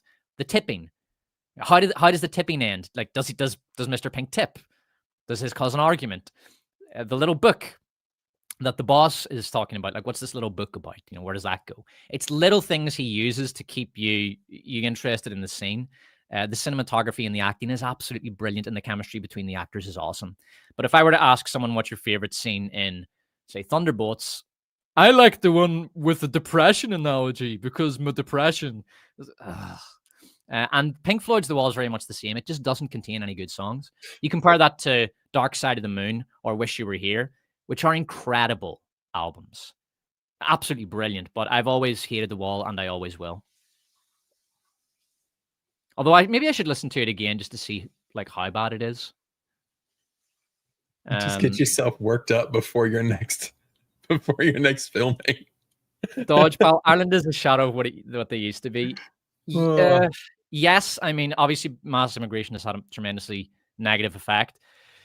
It's important to not wax too nostalgic about Ireland, though. I mean, Dublin was always a dump. It's far worse now. It's pretty much unlivable. But I always hated the place. I always thought it was a dump. And then, of course, you had the Troubles from 1969 to sort of the mid-90s, in which there was a lot of tit-for-tat killings going on. It was like a small guerrilla warfare. So while we do want to oppose mass immigration and actually get Ireland to enact a common sense immigration policy, it doesn't need to be zero immigration, but it should be, immigrants should be a small number of national guests. But what is going on now is absolute insanity. And you don't want to necessarily mythologize or the past, but let's just deal with the present and try to make the country as livable as possible in a common sense way. There's no need to look back to the past with nostalgia goggles, because all you're doing is inviting shitlibs to say things like, "Oh, well, what about the Troubles when you were all murdering each other?" Do you know what I mean? They look at you like the Native Americans. We helped you. We came in. We helped out. Honestly, that was one of the themes in Sinners. I think that people kind of, I don't know where that was supposed to elaborate on, but that was the big thing. They said it was, it's white people are the vampires. Really, it was the Irish guy was the vampires, and he was running away from his own sort of invaders, is what he alluded to at the end there. So yeah, there's also a I don't know if blacks generally in America would think like this, if they think of white people as white people, like a single homogenized group with a single identity, which isn't true, because America is so vast. You have subcultures all over the country, like New Englanders and Appalachians and Southerners. These are all pretty different people with different cultures, and then of course you've got the big city cultures. But in Sinners, they're not doing that. Like Greg said, you've got the Irish guy who has his own history of oppression, and he's had his culture taken away from him by the British, by the English, and he's obviously come over to America to escape that. But it's almost like a kind of a learned tyranny, like an intergenerational tyranny that is, passed from one generation to the next. It's very interesting. That's a really interesting character. That Irish vampire, I can't remember his name, but the guy who plays him, Jack O'Connell, he's a brilliant actor. I first saw him actually in a terrible movie, Back to Black, Amy Winehouse, Amy Winehouse biopic, which I talk about in my next video. I was going to say, is that on your video? Yeah, it's in my video, but he's brilliant in it. He's the best thing about it. The only good songs on the wall were written by Gilmour originally for his solo album, so there you go. I never listened to his solo albums, though. Greg Owen, do you like King Killer, The Witcher? Yes. So I've only read one Witcher book. I have a bunch of them, but I read one and I started reading some other ones. I've been kind of bouncing around. I started reading some Dresden books, which are really, really good. I had to read these shitty romantasy books for this video. I hope to God that one does. I need that video to do well to justify the time that I took to read and listen to those. Two of them were good. I'll talk about it. But King Killer books are very good. And Delinquent's right. They do have, I think, in ways, interesting world building. Like King Killer has a lot of different magic systems. One is kind of philosophical, and one is very like runic based, sort of magical type words. It's a really cool book. The third book is never going to happen, unfortunately. So it's two really cool books, and then it's a George R.R. Martin shit show because the author has not written the third book in 14 years, I think, at this point. It is very disappointing, and I don't think it's ever going to happen. But they're very good books. The Witcher are fun books. I can't wait to get to the rest of those. Yeah, answer this. I will be back in just a minute, Greg. Amelia, friend of the channel, friend of all the channels, reading Writing Stokes' imagination. Stokes, got my mind elsewhere. Stokes' imagination, scrolling the internet and social media is destroying a child's ability to imagine and create new things. Yeah, I completely agree with you on that one. What I would add is listening to books too. A lot of people with kids have this weird prejudice against audiobooks, especially for kids. Like they're dying for their kids to only read physical books, and like really advanced books too. And what I found with my own kids is the ones that did not want to read that now do read. I was like, just listen to some books, whatever just fun. They don't have to be Catcher in the Rye. We're not trying to read like deep ass books here. My younger boys are listening to, quite frankly, garbage lit RPG, but they're having a great time with it. And now as they get older, they're interested in stories. And so now they're starting to read physical books. My older daughter didn't, or my second oldest daughter did not want to read, hated reading. She was kind of slow at it when she was younger. Like, fine, listen to some books, have fun, just enjoy the stories. And now she's churning through physical books all the time. She's got one in her hand constantly. I think it's a pet peeve of mine that people talk shit on audiobooks so badly, especially with kids. Like, got to get them reading. No, you got to get them in love with stories is what you got to do. And then later they'll pick up books if they want to. It's fine. Yeah, I absolutely love audiobooks. They brought me back to reading because I read a lot as a teenager. And then in uni, I kind of fell out of the habit. And then audiobooks brought me back to it. I was really into audiobooks before it was cool. I got into it like in the sort of early to mid 2010s. And originally I was listening just French MP3s to when I was learning French, when I was Yeah. studying French. And then I read a lot of, the last time I read a ton of physical books was just when I was reading in French, which is really one of the greatest joys in my life was reading all these books in French. It was just brilliant. If you're into language learning or you want to learn a language, I would recommend Link. Link is without question, LINGQ.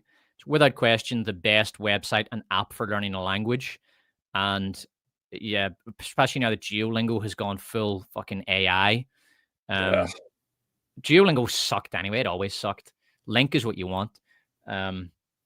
But yeah, I love audiobooks, man. I mean, at the minute I'm listening to a book by Adrian no, what's his name? Well, he's a Roman historian, and it is about the Emperor Augustus. It's a really good book. All right. So, have you read the Dungeon Crawler Carl books? They're super popular. Have you dipped into those? Dungeon Crawler Carl, what is that? It's a goofy sounding premise. It's a guy, it's like a lit RPG. It's like a video game. The Earth gets taken over, and the people that are left alive are forced to participate in what is essentially reality TV, going through a dungeon in the Earth. And it's like a video. They level up, they get spells, magical items, whatever. So the premise is goofy. It's like a comedy book at the beginning, and it just kind of gets you hooked like that. But then as the series goes on, it's a really good book series. There's interesting themes about like the capitalistic side of this reality show and these companies that run it throughout the galaxy, this sort of existential theme that goes along about the guy realizing most humanity is dead. There's a whole character arc because his cat starts talking, and there's a whole like growing up from childish to mature type thing. There's a mystery that you want to see unraveled that they can't talk about because they're being watched all the time. There are interesting relationships with characters that I want to see where they go. I thought like, fun, comedy, goofy. It's a video game, but like a Running Man, Deadly Dungeon. And then it actually gets really good. It's a really good series with really well-written, emotional characters and good themes. It's solid. It's really solid. All right, so Dodge Pal. I love you, Greg. But enough about that. Let's read Dodge Pal's comment. I love you, Greg, but I gotta disagree about Disney's post-woke collapse. You would have gotten way worse films had they stuck to their original vision. I mean, that's very true. Very true. I want to see the original Elio cut. I want to see the original Adrian Molina cut of Elio and him doing a freaking drag show for a crab and discovering his gay identity with a bunch of aliens who definitely are not grooming him to come out to the alien utopia where they all just hang out together. I have got to see this movie. I've told Greg, I think Elio is a pedophile coded movie because it's about a pre-adolescent boy who discovers his, budding homosexuality, and then he signals to the outsiders to come get me. I think it's a profoundly creepy and disgusting movie, and I can see why Disney. I think Disney might have picked up on that and thought, okay, this is even for us. This is going too far. We really need to taper back on this. So I think that was smart of Disney, because I think that was a pro-pedo movie, and I'm not joking.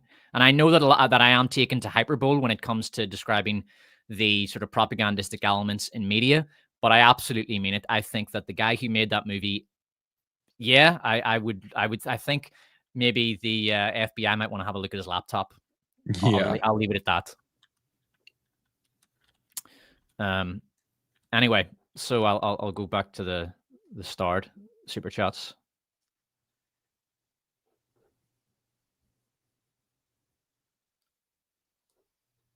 Looking for questions in my own. So Dodge Pal, I want to know what Despot's criteria for what constitutes a good song. It's a good question. It's a good question. I mean, if we're talking about a song, not necessarily instrumental, but with lyrics, then the lyrics need to be at least good. So you can't have generic lyrics. If I see the words "you" and "I" too many times, it's probably going to be a shit song. Probably very amateur. So then the lyrics should be vivid and colorful. They don't necessarily even need to have meaning. As long as it's deliberate, all lyrics have meaning, whether it's subconscious or conscious. They all have meaning, unless they're completely randomized or AI or something. If you actually sit down and let the lyrics come out of you, they will have meaning. You might know the meaning in a conscious sense, or it could just be coming from your subconscious, but it will have some meaning. So as long as you've got good lyrics, that's a good start. But it is a necessity, and it needs to be.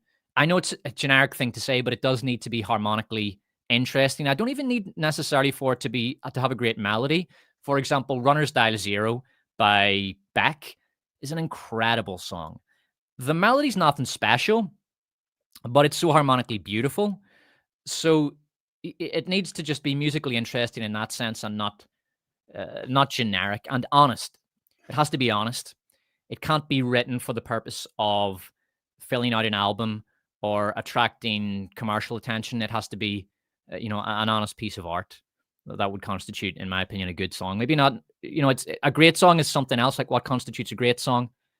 Who knows? Rick Beato has a really great series called "What Makes That Song Great," but that's the question, right? What makes a song great? But what makes a song good? Interesting harmony and melody, and some originality. It doesn't need to be anything spectacular, but at least innovative within the songwriter's own musical history.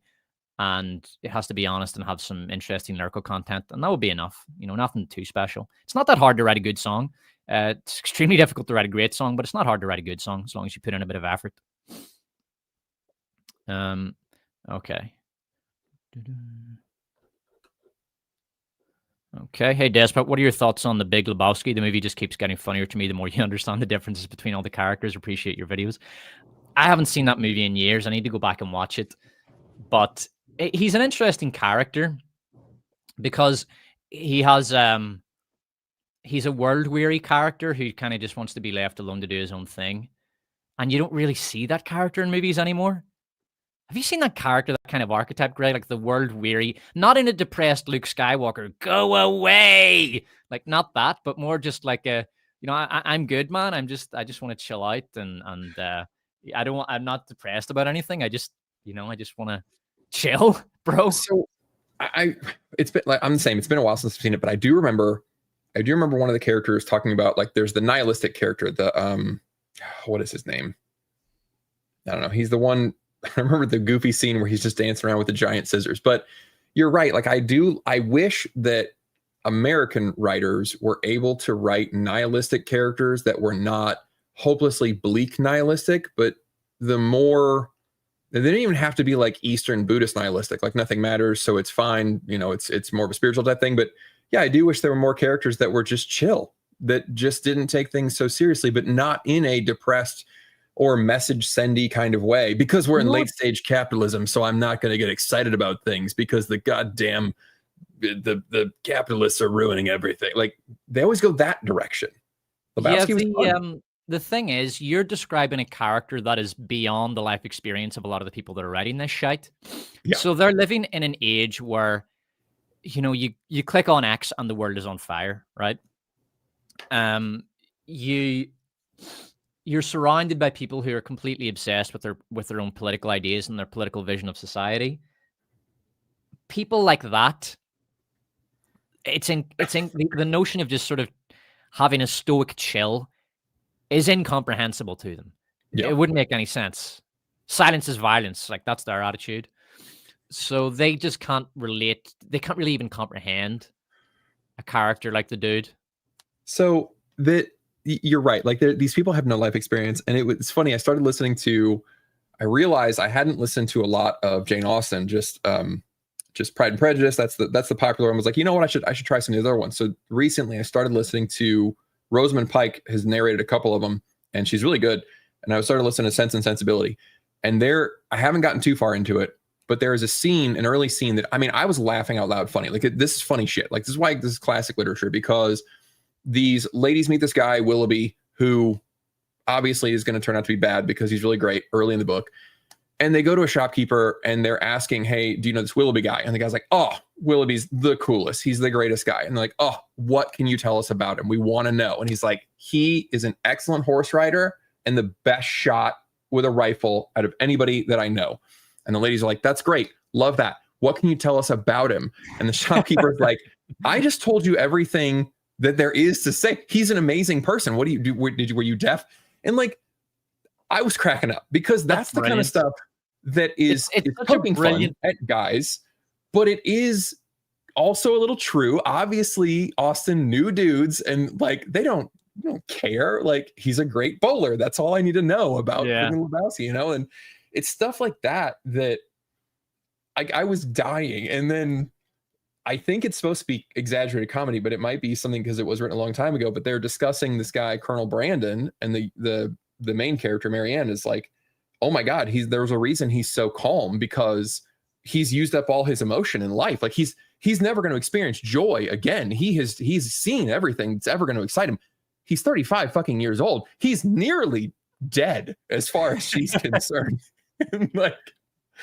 And her mother is saying, look, there are ladies for this guy. Maybe there's like a 27-year-old woman that, you know, her husband is dead, because they all are in their 20s. And she's like, oh my God, a 27-year-old woman has nothing to offer him. She's practically dead too. She's dried up. No one's going to be attracted to her.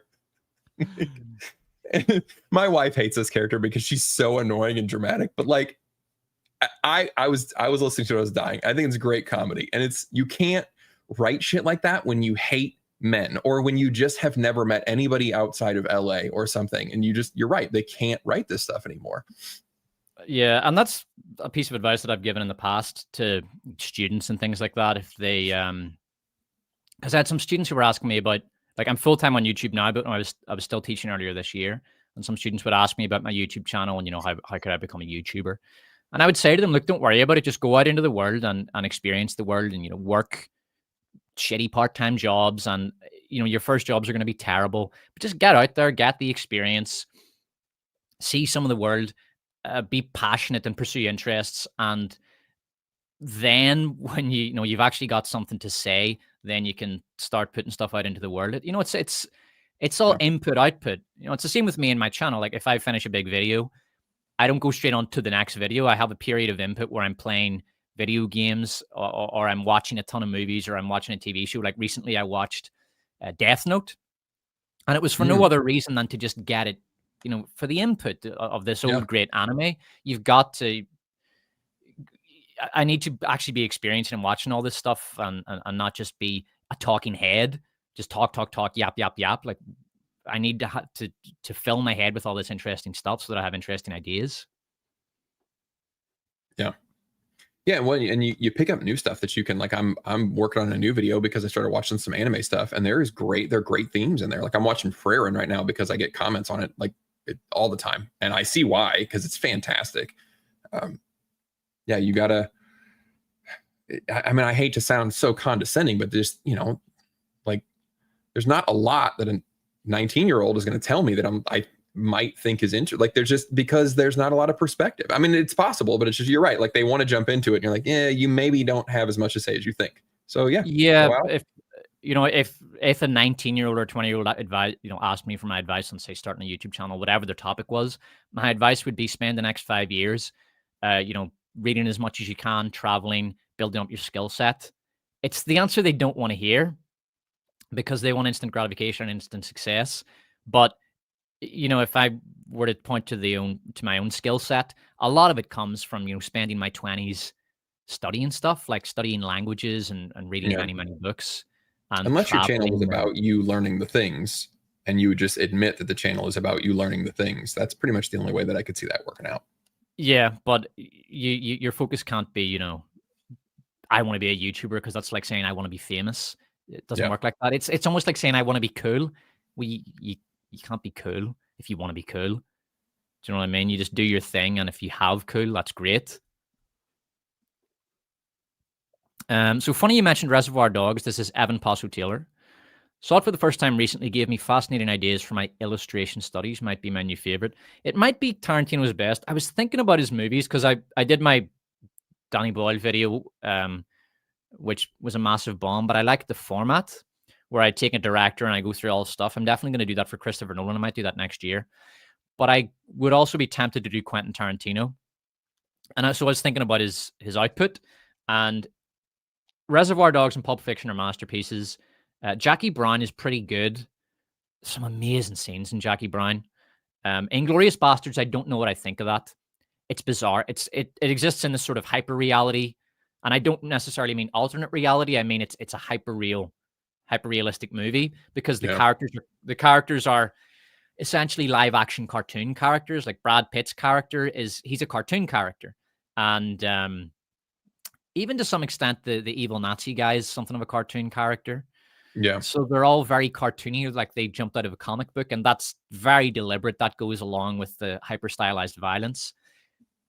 It is brilliant in many ways. Like there's no question. Like even like the Burju, it's this very cartoonish, over the top depiction of World War II. It's almost like he's making fun of how Hollywood has approached World War II. And when you see, for example, Hitler and he's wearing a big red cape and he's going 99999.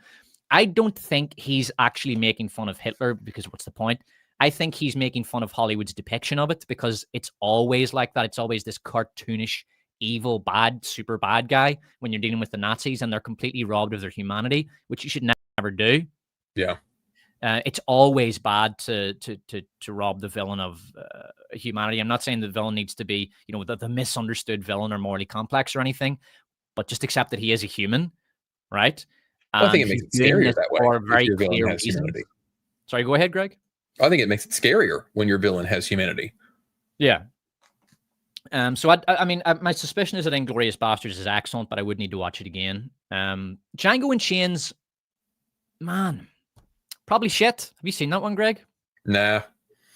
It's probably shit if I'm remembering it correctly. He did a terrible movie called Death Proof. It's fucking woeful. It has Kurt Russell in it. Once that was him. That was him. Yeah, that was bad. It was really bad.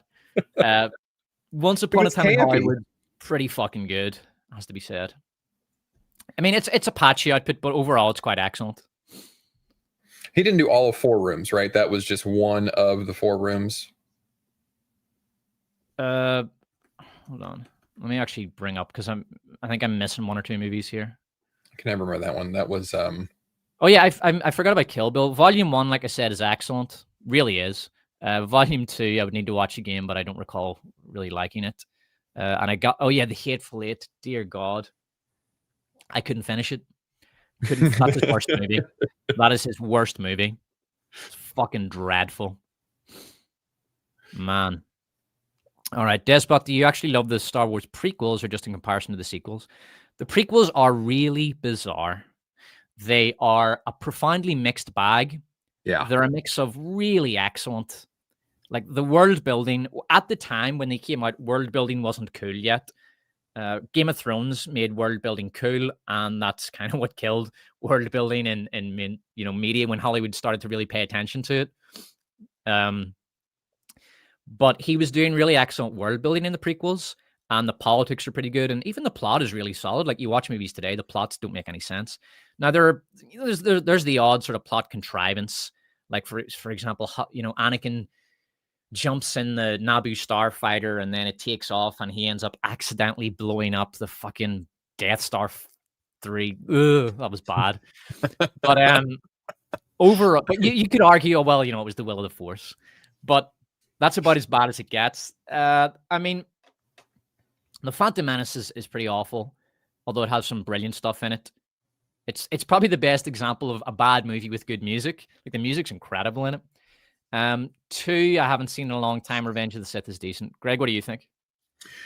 The biggest issue with them is, and I agree with you with the world building thing. And it's funny that was the complaint. That was one of the big complaints at the time was, why is this crap opening with a trade dispute? And why are we getting to politics? And like, this is so dense and we just want to see lightsabers and blasters and shit. And now we've gone too far the other way. And it's just nostalgia slop. And we're like, oh my God, just because there's a lightsaber doesn't mean it's Star Wars and we're going to like it.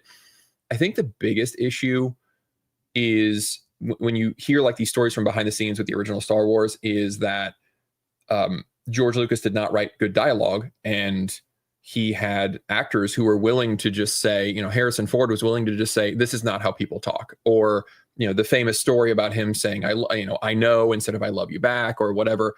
And in the prequels, you can really see that everybody was terrified to tell him this isn't good. And the dialogue is the absolute worst part of those movies. There's a lot to love, but the dialogue is awful. You know, the I hate sand, from my point of view, the Jedi are evil. I remember I was recording one time for some video, and I was just grabbing some clips, and just some of the blocking is really, really bad. Like, Lucas is great as far as the imaginative stuff, but his technicals, his dialogue, his blocking, that stuff he doesn't know how to do. So there was one scene where it's right after they escape the arena, and the cavalry comes to pick them up, and they're heading toward these giant walking ball things, and Anakin just goes, "Shoot the explosive part," and they do, and it all blows up, and Obi-Wan's like, "Good call, Anakin." Yeah, that's really why bad. wouldn't you have shot the explosive part?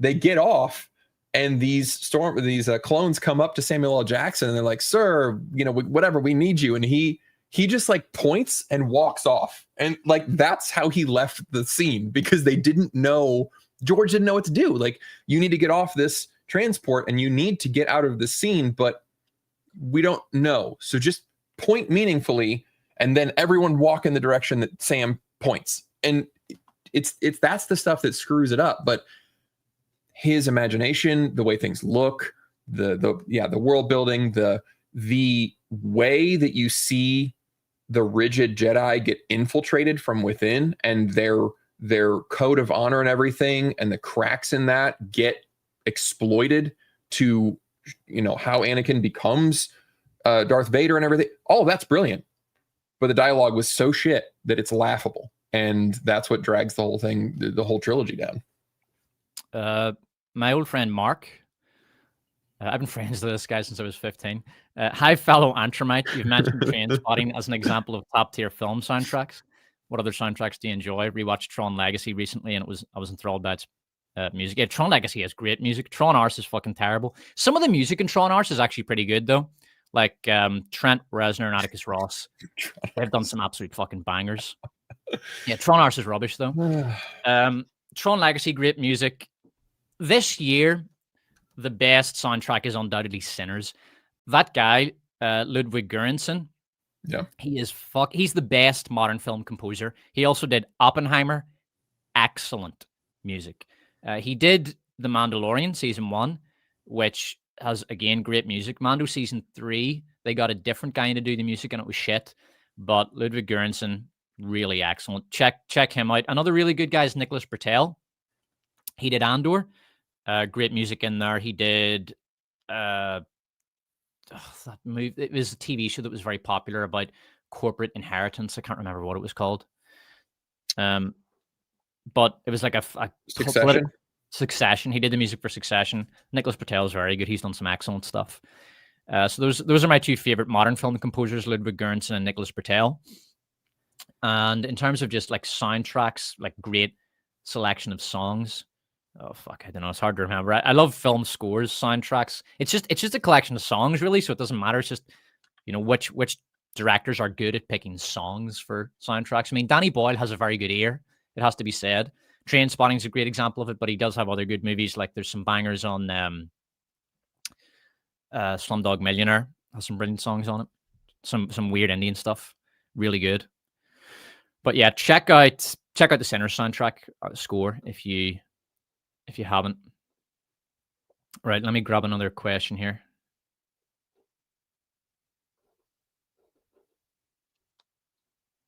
Okay, Stickman. Inglourious Bastards is just a Jewish piece of garbage and possesses very subversive elements. It's a vague criticism. If your argument is that it's a Jewish revenge fantasy, to be honest, the vast majority of American World War II movies are Jewish revenge fantasies, so I wouldn't deny that. Like even Saving Private Ryan is a Jewish revenge fantasy. It's an interesting and admittedly fairly predictable aspect of Jewish psychology post World War II. Like they do have these fantasies of taking revenge on the Nazis for understandable reasons, but it does get a bit tiring when you've seen too many movies with the Nazis portrayed as just these sort of fang-toothed monsters like Saving Private Ryan. But I think I think Quentin Tarantino is a little bit too clever to fall into that trap. I think he's almost making fun of that in Inglourious Bastards. It's too ridiculous. Like the Bar Jew comes out and beats this German soldier to death with a baseball bat. Like it's so over the top Jewish revenge fantasy that it's almost like he's parodying it. But in any case, I'm not too worried about that. If it is a Jewish revenge fantasy, well, okay. But let's actually see the movie and see if it's any good. Yeah. And it is. It's really good. It's a brilliant movie. I know it's a little boring, but I think that's actually the point. But I think everybody should watch The Zone of Interest. I know that was one of the best picture. It was 2 years ago, I think. It was one of the best picture contenders, and that is one. That's one that does a really good job of humanizing the Nazis right next to a concentration camp. It's terrifying. It's a terrifying movie because it is so normal and boring. And this family is living next to a concentration camp, just chatting about the things they find in the toothpaste because those clever Jews hide things because they think they're going to get them out or whatever. And like they're just chilling, living a life. Yeah. And then every now and then you hear these noises in the background, or they're chatting about, the best way to build the furnaces or something. And it is, I don't like to, it's a cliche, it's a chilling movie and that gets used too much, but that one really is like, that's terrifying. And that's that's a good way to portray the Nazis, the soulless, crazy, evil monsters, the red-eyed monsters. It makes them comical, and then they're not scary. Yeah. Chad Reese, the Despot Even See, Private Ryan. I've seen it many times, and you'll notice that all the German soldiers are 40-year-old men with shaved heads. But if you actually go and look at photos of German soldiers in France at that time, they're very young guys with, normal haircuts that were trendy at the time. You'll recognize side shaves were quite not side shaves, undercuts were very popular at the time with German soldiers.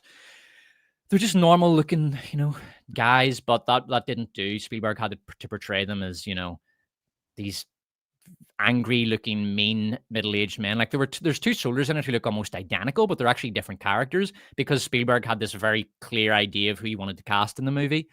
The American soldiers have these cliched scenes where they're bleeding out slowly, dying in their friends' arms.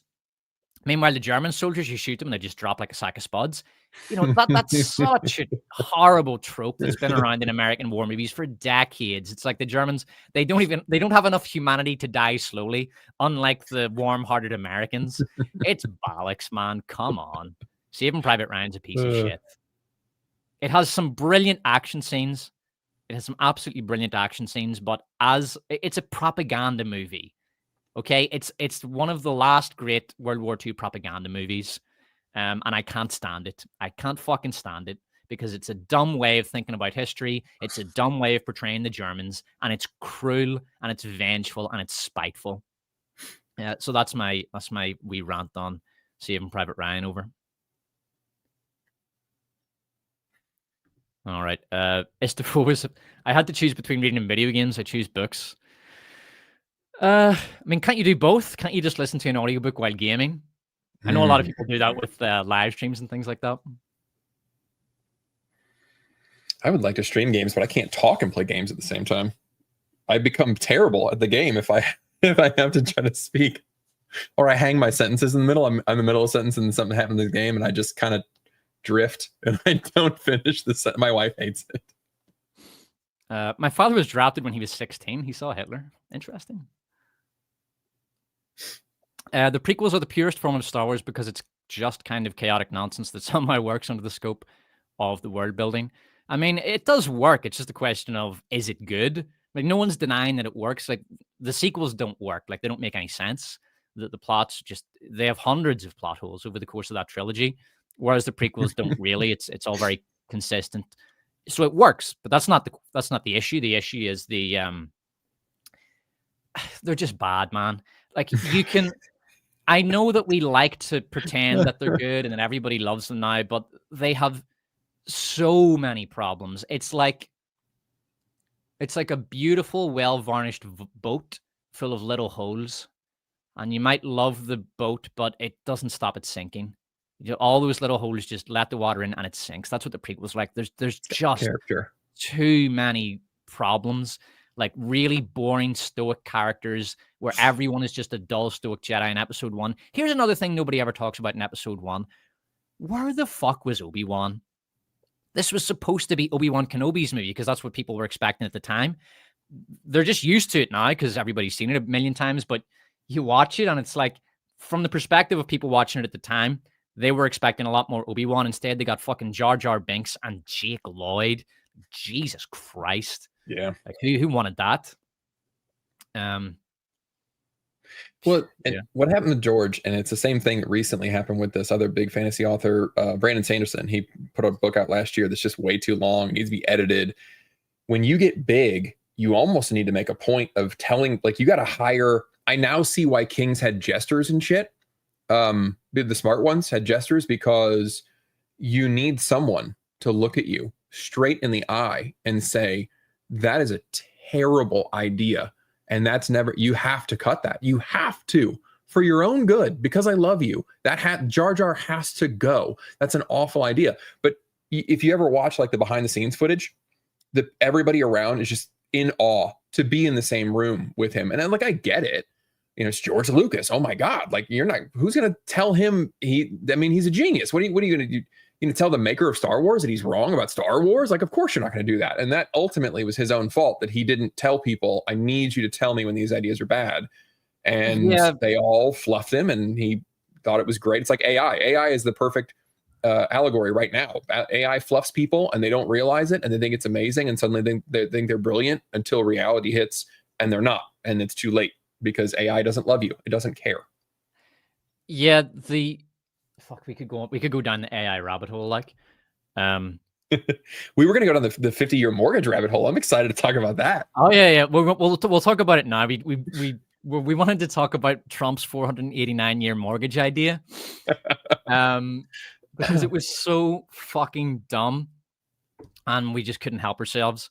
So, I mean, it's an abomination, because it empowers banks that much more. These fuckers already make like 100% on every dollar they lend out as a mortgage. Like, that's why banks are so rich and powerful. The mortgages, when you sit down and look at the math of a mortgage, it is disgusting. Like, think of the worst kind of usuring parasite from some medieval novel you've read, you know, like Shylock the Jew on steroids. Okay, that is nothing compared to what modern banks are doing. Just raping everyone up the ass with their mortgages. And Trump wants to make it worse. Just wants to give them a longer, well, and it just, I try not to go too hard on the public schools, because I don't want to be that homeschooler, like, with a goddamn public school. But they're not teaching interest. They're not teaching what percentages do and what compound interest does.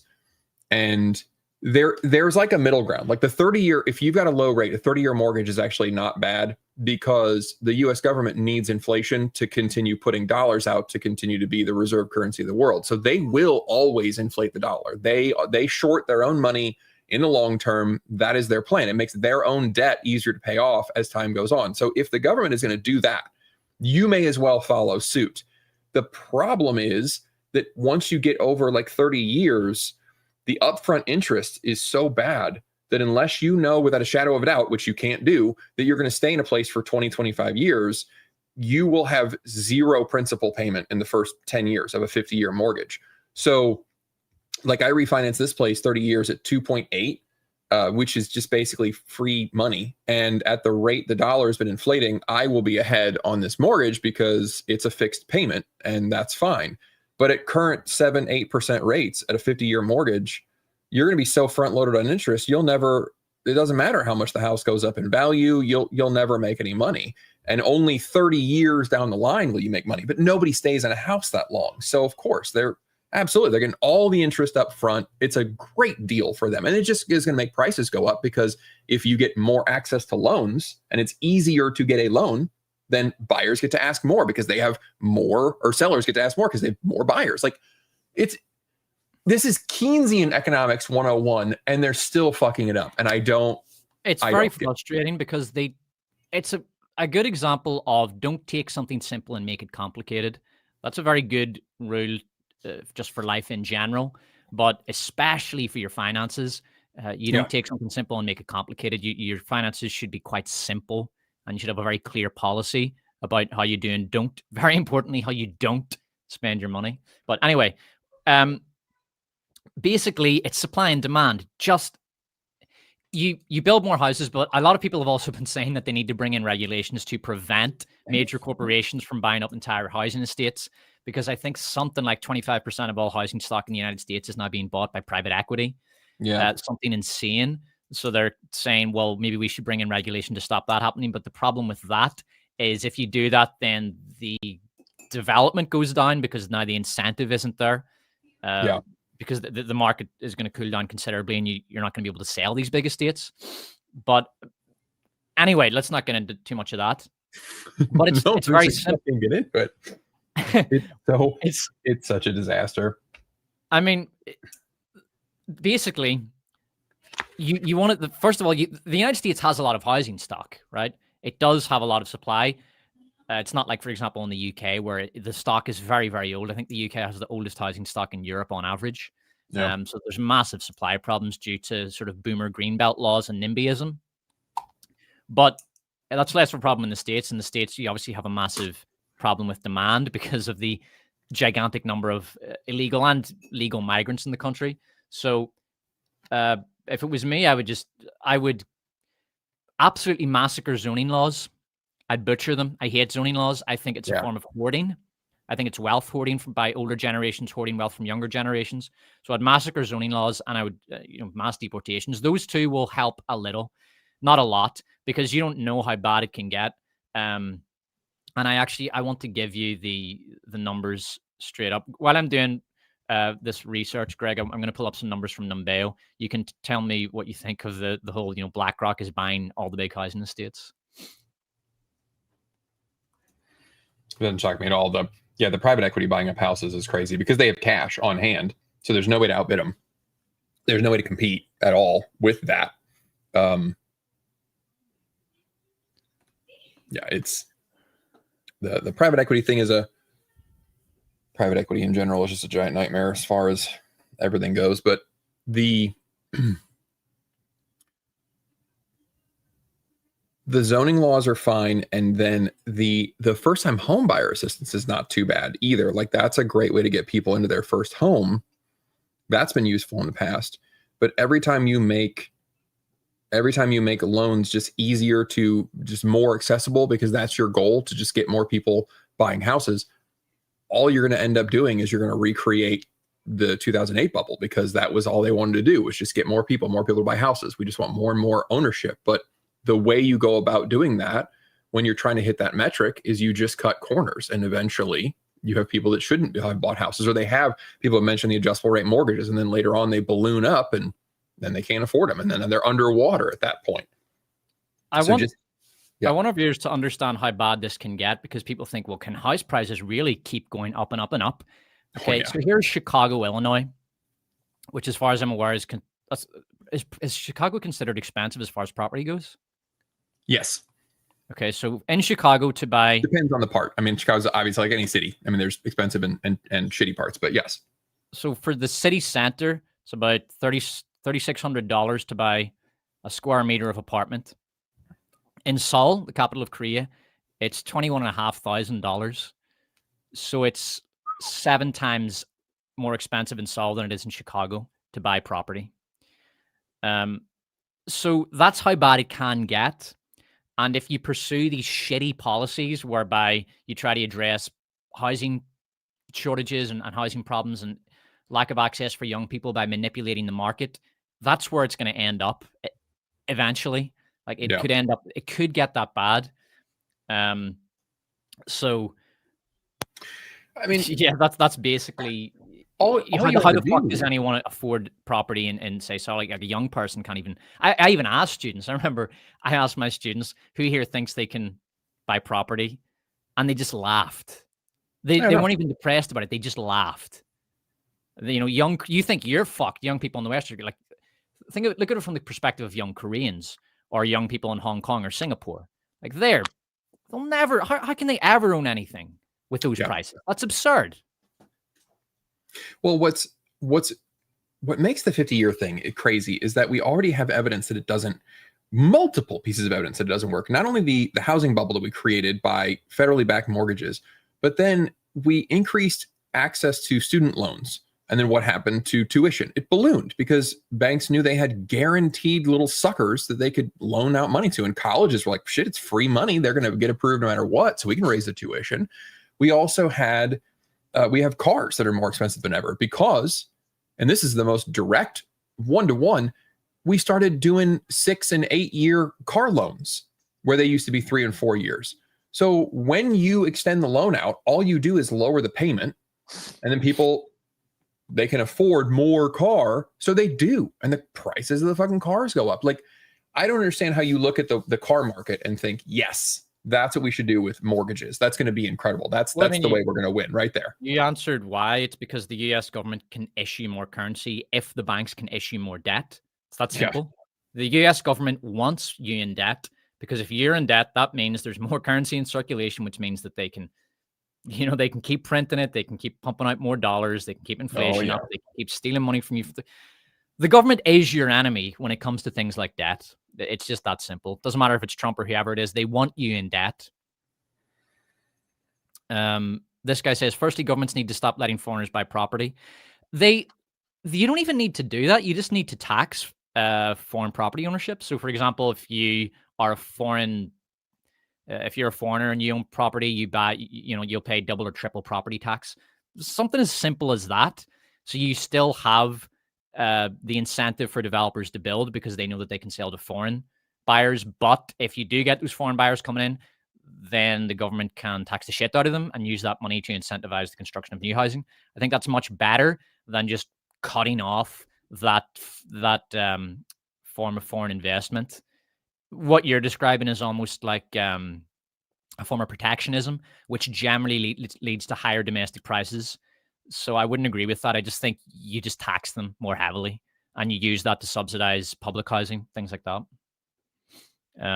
That's a better solution because rather than you're thinking of housing as an automatically limited resource that you can't expand, but you can expand it. Just butcher the greenbelt laws in the UK. That's the first thing I would do. If I was the despot of the UK, I would absolutely massacre the greenbelt laws, cut away all the regulations. That would help a lot. And then of course you deal with immigration. Anyway, let's get back to movies if we can. We sent the whole chat down a big rabbit hole there. All right. Buddy, wait till you graduate college and uni. 4 more years of rising prices will make it seem like today's value is a steal. What do you think, Greg? Can you see it going up much further? Absolutely. I don't see any reason why it wouldn't.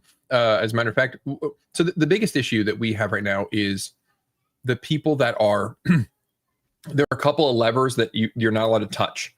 And like Trump, especially, a big issue with him is he's got a massive ego. And so there are certain solutions that he refuses to touch. And there's just certain, like his ego dictates a lot of his decision-making, whether he wants to believe that or not. And he has tied a lot of his success publicly to the stock market. That's been a thing that he's campaigned on. The stock market is big, it's up, yada, yada. The issue is that the lending loop that people are in and the extra creation of money, I mean, that's fake. Everyone knows that that's fake. Every single person knows the stock market. There is no chance that it's risen 300% in the last couple of years organically. That's just not possible. But anything that would slow that down, he will not do, because then it would cause the number to go down, and then it would look like the economy is not good, because he's already pitched that is how we measure success, is the stock market is up. So I do believe that the prices will continue to go up until they just crash the fuck out, because nobody will hit the brakes. We just started lowering interest rates again because we were afraid that growth was slowing. And if you look at this, like, historic charts of the S&P, you're like, what slowing are you talking about? What's slowing? But they're terrified that we're going to start to see more inflation or whatever. So they're lowering the rates again. So you're just going to get even more lending, which only works for people with assets, by the way. And like, I hate to sound like I'm bragging, but like, I own this. Well, I don't own it. I have a loan on it, but like, this is an asset. So when the prices went up a few years ago, the first time, we refinanced it, got a lower rate, and it was just worth more because everybody was just, prices were fucking stupid. So we cashed out and finished the basement, which increased the value of the house. So something that a lot of people never get a chance to learn, and that was like a big eye opener for me, was I borrowed this money at 3%, less than 3%, put the money directly back in the house, which is, for up to a certain point, it's like a one-to-one dollar investment. Like it's a guaranteed 100% return on the money, because it just adds to the value of the house. So when you borrow against your own asset for basically nothing and then increase the value of that asset, it's like a fucking cheat code. And a lot of people never get to, like, that was the first time that I'd ever seen that. And I was stunned at how that worked.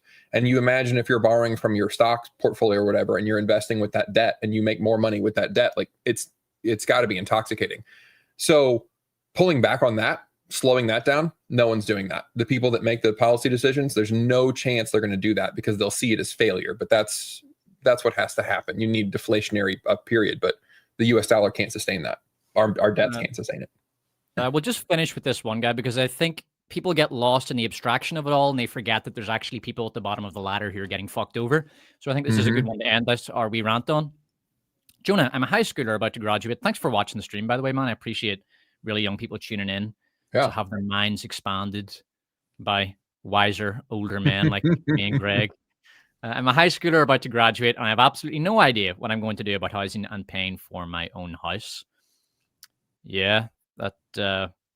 I mean, there's no point in me saying if I was a high schooler today, because I've got, the 20 years on your average high schooler in terms of life experience. But Greg, this is a problem Greg actually has to deal with, because I think your oldest are getting to that age, aren't they, Greg? They are. My oldest is 17, going to be 18 in a couple of months. But the thing is, I live in the Midwest of America. So the people that I think are getting screwed the most are the folks that already lived in cities or near cities, and they realize I can't live. And this was like a big flap with Ben Shapiro recently, I guess, that he was saying, just because you grew up in New York, you don't get to live in New York, whatever. And that's a shitty thing to say. And I get why people are mad, but in this area, like, I'm living in Southern Illinois, and 5 or 6 miles away, there is a town that is a little cheaper. So in this area, it's not so bad. For young people, you're going to have to drive, like in most of America. That is the solution. You're going to have a 30-minute longer drive than you should, because that's where the property is going to be cheap. And unfortunately, that's the shitty part. But that's, you're buying convenience when you buy a high price property that's close to where you want to work. Yeah, I mean, in my own case, I was actually discussing this briefly with Greg. I'm not going to save any money for my kids' college fund. I'm going to save for their house deposit. And then when they're, say, 21, 22, I'll give them the deposit and say, okay, well, you'll handle the rest of the mortgage. But you're far, far better off financially with a house deposit than you ever will be with a piece of paper that says you're qualified in sociology or some other bullshit degree. So much. And then if they do want to go to uni, they're just going to have to do it themselves, man. I can't. With the, it's really expensive as is. And if I have 40 grand, I'm sure as fuck not going to waste it sending them to uni. I'll just give them a house deposit. So that's the attitude that I'm going to take. Hopefully I'll be able to do that for them. It'll be tough, but, sacrifice them. What I can say in America is, like, I know it's like this cliche thing, like, learn to weld. No, for real, fucking learn to weld. So I work in a chemical plant, and when I'm not making videos, and we were meeting with a contractor that was going to be doing some work for us or whatever, and we were just talking about them, and they were selling whatever, and the guy kind of went into how, because we were asking, like, what's your percentage? Like, do you have people that travel with you that work for the company? Do you just use local union guys? Like, how do you find people? Because that has been a really serious issue in the last couple of years for large maintenance projects, is finding the number of bodies. Like, it used to be, we just don't want to spend this much money or whatever. And now there's a upper cap on large maintenance projects where we say, well, we're going to need 300 people a day to get all this done, Boilermakers and everybody. And physically, we just cannot source that number of people. So this company was saying that they're having a harder and harder time finding welders, to the point where they're actually starting, because they're a larger contractor in America, and they're actually partnering with trade schools, like fucking baseball scouts, grabbing these kids out of trade school and like putting an arm around their shoulder to let them know, incentivizing them to come to work for the company right away, because the guy was like, we literally cannot find people who know how to weld. There aren't enough. We can't find enough people that know how to put pieces of pipe together and shit. Like, so yes, go learn to be an electrician, HVAC, weld. Yeah. That you go, is Jonah. a viable career path. Get the fuck out of the city. Who Yeah. wants to live in the city anyway? Get out of the city. Go, get a trade and go from there. That would be, I think, solid advice, really. I was in school to be a mechanical engineer, and I quit because I was doing operating work in a chemical plant.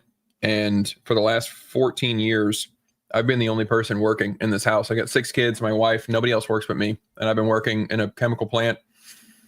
And yeah, I made more doing that than I did the engineers. Now, they have the potential to make more than me long term, but I quit going to school because I thought, I'm not going to go to night school and spend all my time doing this when maybe I'll end up making more. But yeah, and a lot of people adult life, they're it's thinking blue collar about shit's insane for us. They're thinking about AI wrong. They're like, am I going to be replaced by AI? Is my job going to be replaced by AI? You're thinking of it wrong. What you need to be asking is, AI going to make the cost of my labor cheaper? That's the right question, because your job might not be replaced with AI, but AI is going to be good enough at it that your labor then becomes cheaper because it can be subsidized by AI. So there's some white collar job that used to pay 100K a year, and now you're going to get 60K a year, something like that. You can still have that job, it still exists, but you're going to get paid dog shit for it. So you need to think in those terms as well. Like, what is AI going to do to my work sector financially? Yeah. As opposed to, is it going to replace it completely? Paul Connolly asks, apropos to your thoughts on Inglorious and Private Ryan, have either of you seen the Indian movie RRR? I saw it and was reminded of wish fulfillment that I felt Inglorious was going for. Yes, I have seen RRR. RRR is an excellent movie, and I know exactly what you mean. It's an Indian revenge fantasy in that it depicts Indians as these, heroic, brave fighters, destroying the British. Because, and this is true, the Indians, I think, feel embarrassed about how the British were able to subdue and rule over the entire subcontinent with a fairly tiny army when you compare it to the size of the entire population. And the Indians just sort of meekly accepted it and submitted to the British. And that is kind of, I can understand why Indians would feel somewhat humiliated by that when they look back at their history. It's why you get so much cope from British Indians about the evils of the British Empire in India. They were so evil. They were uniquely evil. And it's bollocks. It's complete bollocks. It's just cope because they can't stand the embarrassment of the fact that the British conquered and ruled over them. And look, I'm speaking as an Irishman. Like, I'm not a British conqueror. My people were conquered by the British. Do you know what I mean? Our language was replaced with English.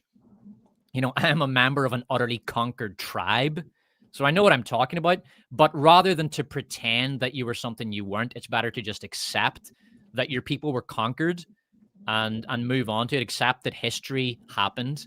That's it. Don't be spiteful or vengeful or idiotic about it, and try to make the best of your country today as you can, rather than cope and comfort yourself with fantasies of a past that never happened.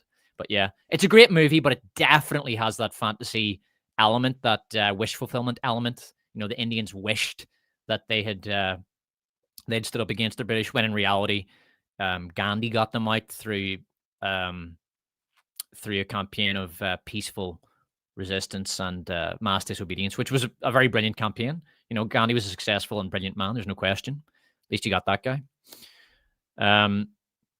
Hold on, I want to see this. I love this rabbit hole. I know it's a movie stream, guys. I'm sorry, but it's just such a juicy rabbit hole. I can't help it. I'm a programmer, got a bachelor's in CS, did it with no debt, thankfully. Good. You did it smart then, man. Well done. We're gonna wrap things up here, so let me have a look at the star chat. Hey Greg, did you watch Made in Abyss yet? Nah, it's an anime. We were in one of my videos recently that somebody had recommended this character, and I had made a comment in the video that one of the characters was described to me as being, the show as being full of some anime weirdness, which I misinterpreted just being like goofy, and apparently it's like dark. So I haven't watched that one yet. Don't know that I'm ready for that, but I've been watching some anime and they're really good. So Luke Pierce, when is your guys' next stream? Our next stream will probably be at the end of the year, after Christmas, because the ad revenue just goes into the toilet after Christmas. So you know, you're not so incentivized to work hard on a video. I'll be working on the Worst of Woke Awards, but we will be doing an end of year stream just to talk about the year that has passed, and we might look ahead to see what's coming, or we might save that for the following. I will save that for the following stream. We can't pack a full retrospective and to look forward.